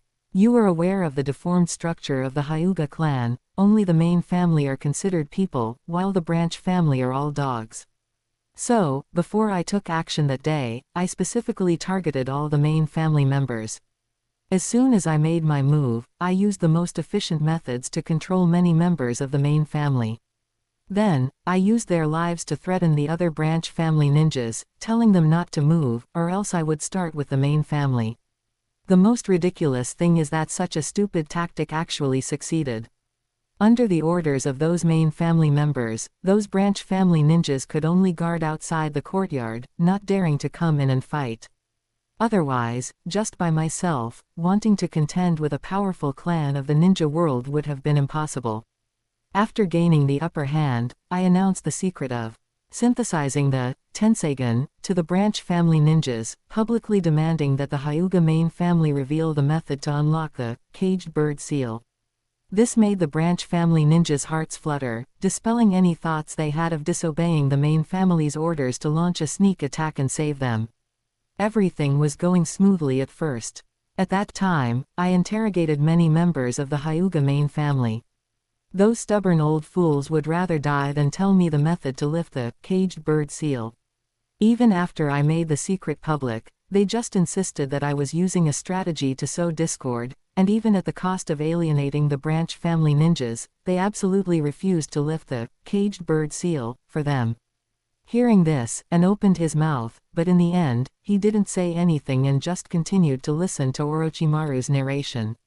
I was annoyed by those stubborn old fools at the time, so I told them directly that if they refused to hand over the method to lift the caged bird seal, I would kill all the main family members and take all the Byakugan away. I would study cloning technology carefully later and try to clone Byakugan in large numbers, which would still allow me to synthesize the Tenseigen. But those stubborn old fools still refused to yield even in death. Then I thought of the human path of Nagato, which can probe information in a person's brain, so I sent a summoning animal to invite the human path over. But perhaps the battle was too intense, the summoning animal was killed, and the human path didn't come. Instead, that Otsutsuki guy appeared, entangled me with those strange puppets, and then rescued Hiashi. Did you only save Hiashi? Did you not save Hinata and Hanabi? An asked curiously. Hiyashi's two young daughters. Orochimaru tilted his head and thought for a moment, then shook his head. I didn't pay attention to those children. Perhaps they had already entered the shelter to take refuge. Of course, it's also possible that they were also saved, just that I didn't notice. I see. That makes sense. And scratched his head, having roughly figured it out. The Otsutsuki clan on the moon should have just experienced a clan turmoil a few years ago. After the Otsutsuki branch family wiped out the main family, only a few stragglers remained.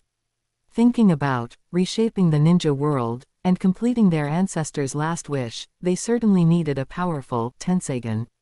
As the only remaining seedling of the Otsutsuki branch family, Otsutsuki Tonari was born without eyes and had to transplant a pair of pure Byakugan, then use the pure, high-quality pupil power of the giant Tenseigen to stimulate the eyes to evolve his own Tenseigen.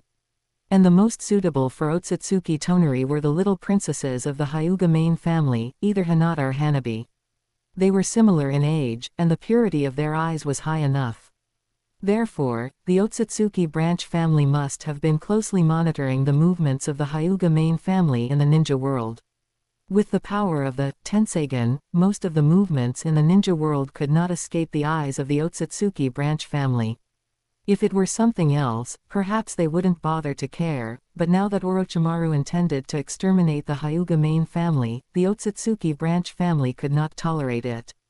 If they didn't intervene and let Orochimaru wipe out the Hyuga main family, it was hard to say whether Orochimaru would synthesize the Tenseigen in the future, but Otsutsuki Tonari would certainly have to say goodbye to the Tenseigen forever. Out of this consideration, it was reasonable for the Otsutsuki branch family to send someone to save the main family members. As for why Hiashi was also saved, and was not too sure. It was most likely either because he was taken along as a bonus, or to be used immediately. He filtered some of the information he knew and told Orochimaru, which made Orochimaru excited. So the purity of the eyes is that important. Thanks to you telling me this, otherwise I might have mixed all these Byakugan together for cultivation. As the patriarch of the Hyuga, Hiyashi's Byakugan should be pure enough, and his two daughters should be about the same. No, I have to carefully check the genealogy of the Hyuga family to see whose Byakugan is the purest. Since I want to synthesize the Tenseigen, of course, I must use the best materials. I plan to use only the purest Byakugan for cloning, the other Byakugan can be used as research materials. I don't understand this stuff, so I won't express an opinion. Just do as you please. And waved his hand, said goodbye to Orochimaru, and left the laboratory with his 3 guards. Watching An and the others leave, Orochimaru smiled sinisterly, licked his lips with his long snake-like tongue, and reached out to pull a secret compartment from under the experimental table.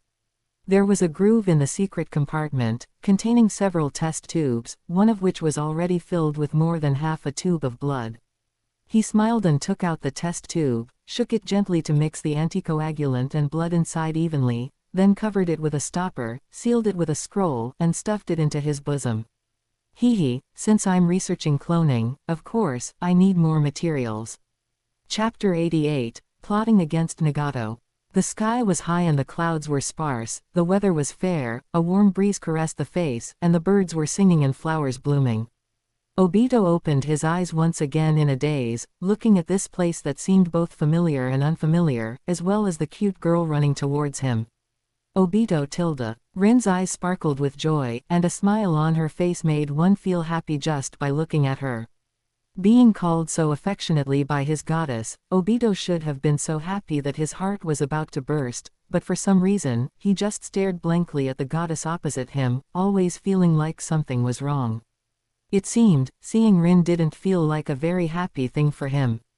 How could this be? This wasn't right. Obito subconsciously frowned, wanting to carefully ponder the problem. But as his thoughts concentrated, the Rin before his eyes suddenly turned into a puff of smoke and dissipated, and the romantic and relaxed environment around him suddenly collapsed, leaving only darkness. Before he could even be surprised or alert, a familiar voice rang in his ears. Obito, you big idiot, you're slacking off and sleeping again, hurry up and get up. Accompanied by a pain in his head, he rubbed his head and climbed up, looking around in a daze, only to find he was hiding in the bushes of a small forest outside the village, seemingly sleeping. And opposite him, a cute little girl was scolding him angrily. Obito, we were supposed to complete the mission together as a team of 3, how could you run off here to slack off? I didn't. Obito subconsciously retorted, but immediately paused, his mind starting to get fuzzy again. All right, Rin, don't scold Obito anymore, I've already completed the mission anyway. Another familiar voice came from behind him. Obito turned around abruptly and saw a white-haired man with a mask, squinting his eyes and waving at him. Kakashi. Obito couldn't help but blurt out, taking a step forward to hug him, a great joy spontaneously arising in his heart. Kakashi, it's so good that you didn't die. Huh. As soon as these words left his mouth, Obito couldn't help but be stunned again. Did Kakashi die? But before he could think carefully, he received a heavy punch from Rin on his head. Bastard, Obito, how can you curse someone like that? Kakashi is so strong, how could he possibly die? Even if you died, Kakashi wouldn't die. Hee. Obito habitually rubbed his head and gave a silly laugh, but his heart was filled with the joy of seeing Kakashi again, and he couldn't be bothered to think about other things. But the next moment, Rin suddenly threw herself into Kakashi's arms and called out very affectionately. Kakashi, let's do missions together from now on, and stop bringing along a dead last like Obito. That wouldn't be very appropriate, after all, Obito is also our teammate. Kakashi rubbed his head in embarrassment, which made Obito furious. Rin remained unsatisfied, still hugging Kakashi's arm and shaking it vigorously. Kakashi, I want to do missions alone with you, okay? Kakashi seemed unable to resist Rin's pestering, so he sighed and nodded in agreement. All right, I really can't do anything about you. Then from now on, it'll just be the two of us together, and we'll ignore Obito.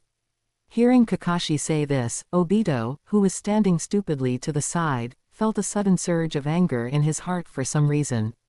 His body suddenly rushed over completely out of control, and he shouted explosively.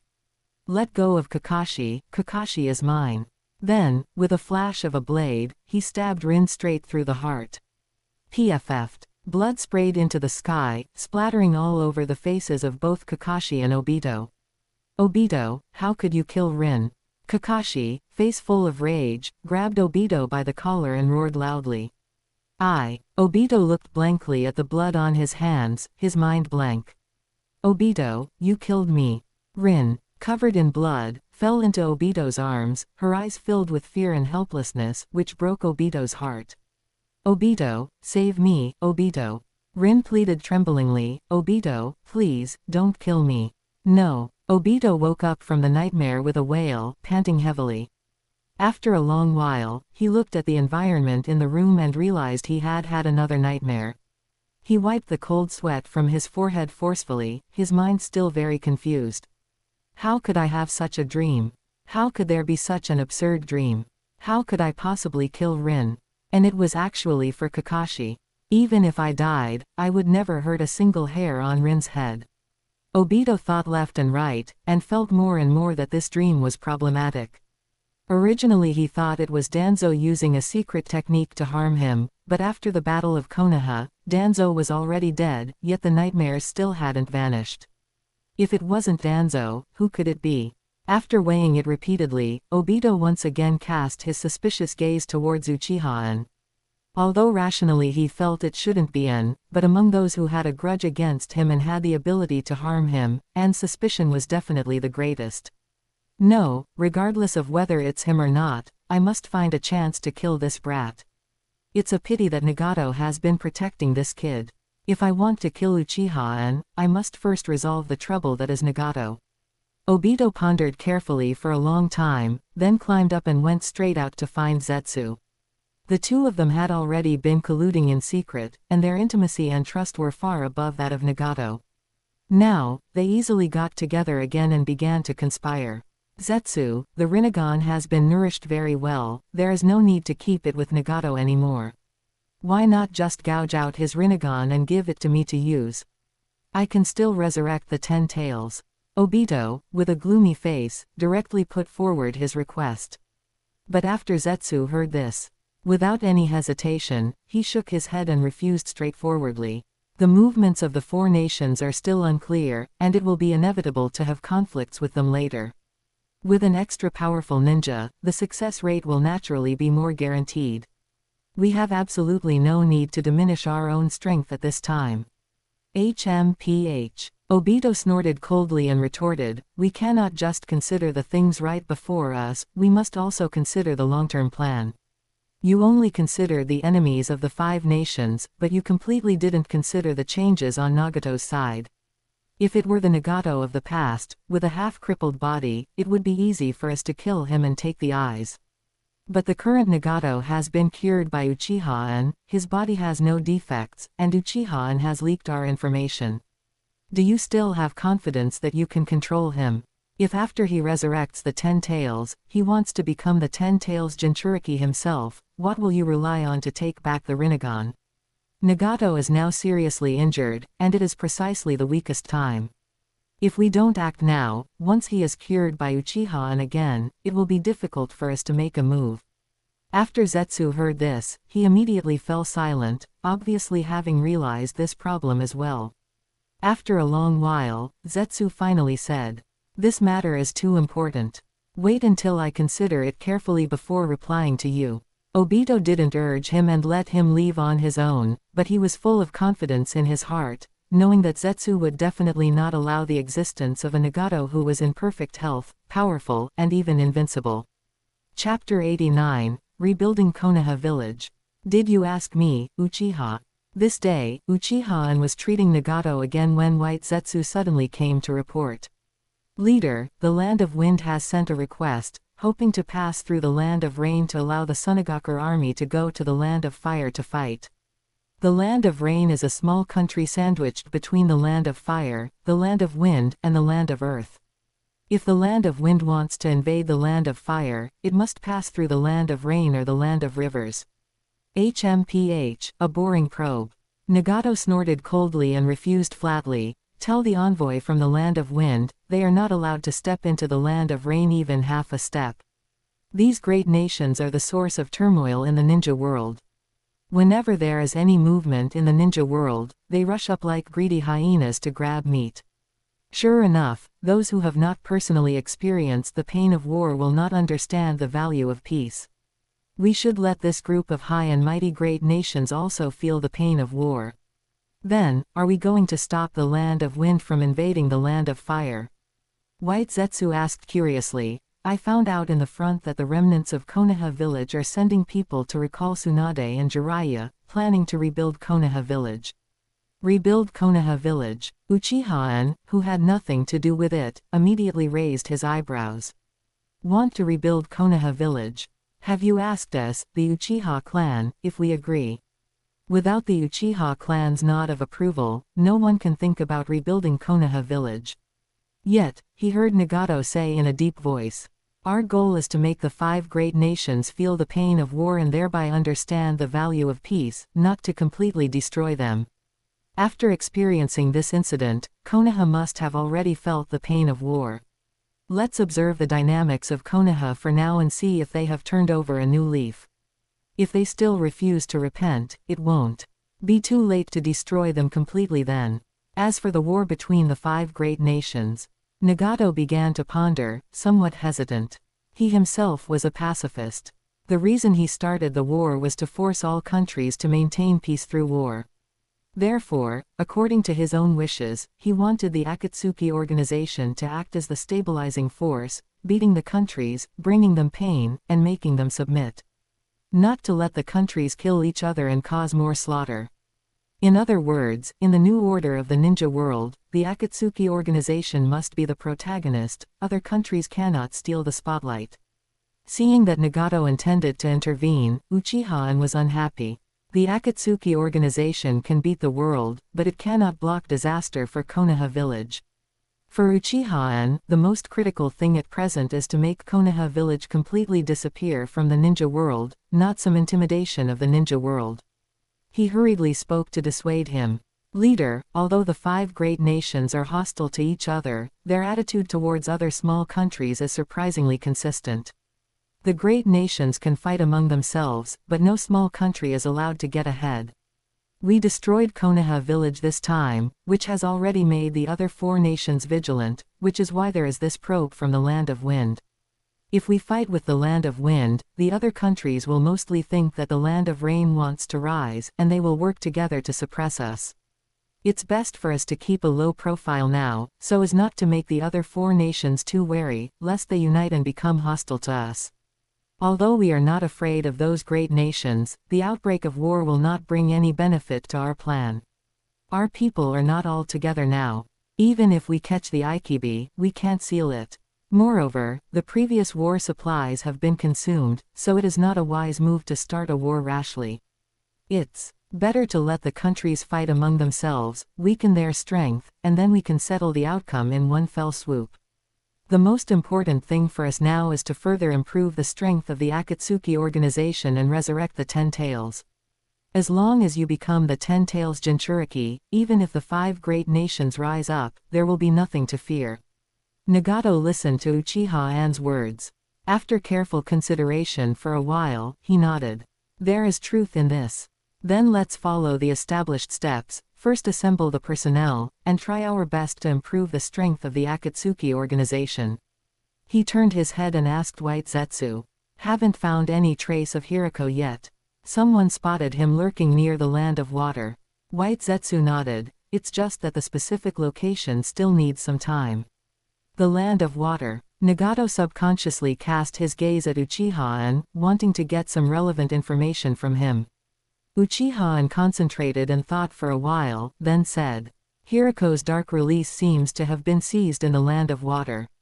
We can conduct targeted reconnaissance based on this intelligence. Well, forget it, let Orochimaru and I go there in advance to wait for him. Otherwise, the 2 places are too far apart, and by the time we get the news and go over, maybe he has already hidden with the spoils. After these days of treatment, Nagato's body had recovered a lot, and he could fully rely on the powerful recovery ability of the Uzumaki clan to heal himself. Although the recovery would be slower, it was no longer necessary for Uchiha-en to treat him. And there were benefits to recovering slowly, saving Nagato from floating again, wanting to beat the whole world by himself, and blocking disaster for Konoha village. Nagato didn't know what Uchiha-en was thinking. He was very satisfied with his initiative and nodded. Since that's the case, then you go, and recruit Hiriko back. Uchiha-en smiled and got up, walked out with White Zetsu, and went to find Orochimaru together. Orochimaru was clearly at a critical moment in his experiment and was very impatient with things like going on missions. But one of Orochimaru's advantages is that he is very sensible of current affairs. After complaining a few times, Orochimaru still packed his things and set off with Uchiha. Watching Uchiha and his party leave Omegakure, Obito looked gloomy and said to Zetsu beside him, "Uchiha is definitely the biggest variable in our plan. He hasn't leaked the information about the Eye of the Moon plan to Nagato now, but that doesn't mean he won't leak it in the future. We can't let him continue to exist in the Akatsuki organization. We must find a way to get rid of him." But this time, Zetsu refused him very simply. "Obito, you don't need to worry about An's problem. Although he is a bit crazy and uncontrollable now, he will soon have a weakness. I made a deal with him before to help him resurrect his family.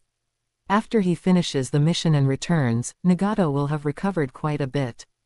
By then, I have a way to persuade Nagato to use the Rinne Tensei no Jutsu to resurrect An's younger brother. And with his most beloved younger brother, he will have bonds in his heart, so naturally, it will be impossible for him to do anything too crazy, and he will dare not offend us even more. Most beloved younger brother." Hearing this, Obito's mind suddenly flashed back to the nightmares he had been having these days. In the nightmares, he either killed the most beloved Rin Nohara, or killed the second most beloved Kakashi. Every time it was a new trick, being repeatedly toyed with by others using the beloved in his heart, which had already driven him crazy. Now hearing that Uchiha actually wanted to resurrect his most beloved younger brother, a cold look appeared in his eyes immediately, and all kinds of vicious thoughts came to his mind. I will make him understand that this world is ultimately fake, and only by building a perfect dream world is the only way out. The Eye of the Moon plan must succeed. Chapter 90. The Uchiha have stood up since then. The Land of Water is an island nation located on the other side of the ninja world, separated from the Land of Rain by the Land of Fire and a stretch of sea. To get to the Land of Water, one inevitably has to pass through the Land of Fire. Ah, perfect. Let's go see how the reconstruction of Konoha village is coming along. Right, we're all from Konoha village, so we must contribute to its reconstruction. Uchiha said to Orochimaru with a grin while they traveled. After hearing this, Orochimaru split his wide mouth into a grin, his long snake-like tongue flicking against his lips, and he said with interest, "Uchiha, your resentment is truly strong. Even though Konoha village has been destroyed to such a degree, you still don't want to let them off the hook." Hey, Uchiha gave a cold laugh. "Let them off? How could I let them off? The Uchiha clan is already dead, but Konoha village still exists. It's very simple to make me let go of this grudge. As long as Konoha village vanishes into smoke, this grudge will naturally dissolve. So, Uchiha, do you intend to enter Konoha village again to vent?" Orochimaru asked with a smile. "We're passing by anyway, so doing something along the way won't waste any time." "That won't be necessary." Uchiha shook his head and sneered. "Killing a few ordinary Jonin won't have any impact on Konoha village. My goal is to find an opportunity to intercept and kill Lady Tsunade. Although she currently has hemophobia, once she returns to Konoha village and sees the tragic state of the village, her hemophobia will likely be cured instantly. You could say that now is the easiest time to intercept and kill Lady Tsunade. So, the question is, Orochimaru, will you stop me?" Uchiha stopped walking and looked at Orochimaru with a half-smile. Uchiha Yashira and the other two shifted their feet, surrounding Orochimaru in a triangle, looking very much like they would start a fight at the slightest disagreement. Now, don't look at me with such scary expressions." Orochimaru didn't look afraid at all, he kept that same insincere smile and said, "From the day I became a ninja, I knew that as a ninja, it's inevitable that one might die in some gutter one day. Tsunade and I do have a good personal relationship, but ever since I became a missing nin, our relationship hasn't been able to go back to how it was. If necessary, I would kill Tsunade without any hesitation. Likewise, Tsunade would do the same to me. Therefore, if you plan to intercept and kill Tsunade, I will at most watch from the sidelines, I won't help, and I won't stop you. I don't mind which one of you kills the other. Hey, at most, I'll help you collect the bodies." Ha ha. Uchiha clapped his hands and laughed out loud. Orochimaru, you're actually planning to collect the bodies to add to your experimental materials, right? Do you mind? Orochimaru asked with a smile. Of course not. Uchiha laughed even more happily. After I die, I don't care if the world floods. If I really die, feel free to take my corpse and use it however you want, I have no objections. That would be great. Orochimaru flicked his long snake-like tongue again, clearly very satisfied with this answer. In that case, let's take a different route to welcome Lady Tsunade. Uchiha waved his hand and led the way in another direction. The three reanimated body clan members followed closely behind him, never leaving his side. Orochimaru smiled silently and followed. Before taking action, Uchiha had specifically ordered his subordinates to secretly gather intelligence, so he already had an estimate of Tsunade's route. Striking now was naturally targeted and wouldn't be in vain. After waiting for half a day at the designated location, they indeed saw a small group of people hurrying over from the distance. The person in the lead was wearing green clothes, with a broad chest, a diamond-shaped red mark on her forehead, fair skin, and long legs. It was clearly one of the legendary Sannin, the future fifth-generation Hokage, Lady Tsunade. Behind her was a young beauty holding a piglet. It was Shizune. The other three ninjas were unfamiliar faces. They must have been the cannon fodder Anbu responsible for relaying messages. Tsunade's vigilance was very high. Even though Uchiha and's group hadn't revealed their tracks, when they approached the forest, Tsunade suddenly stopped and cast her gaze over.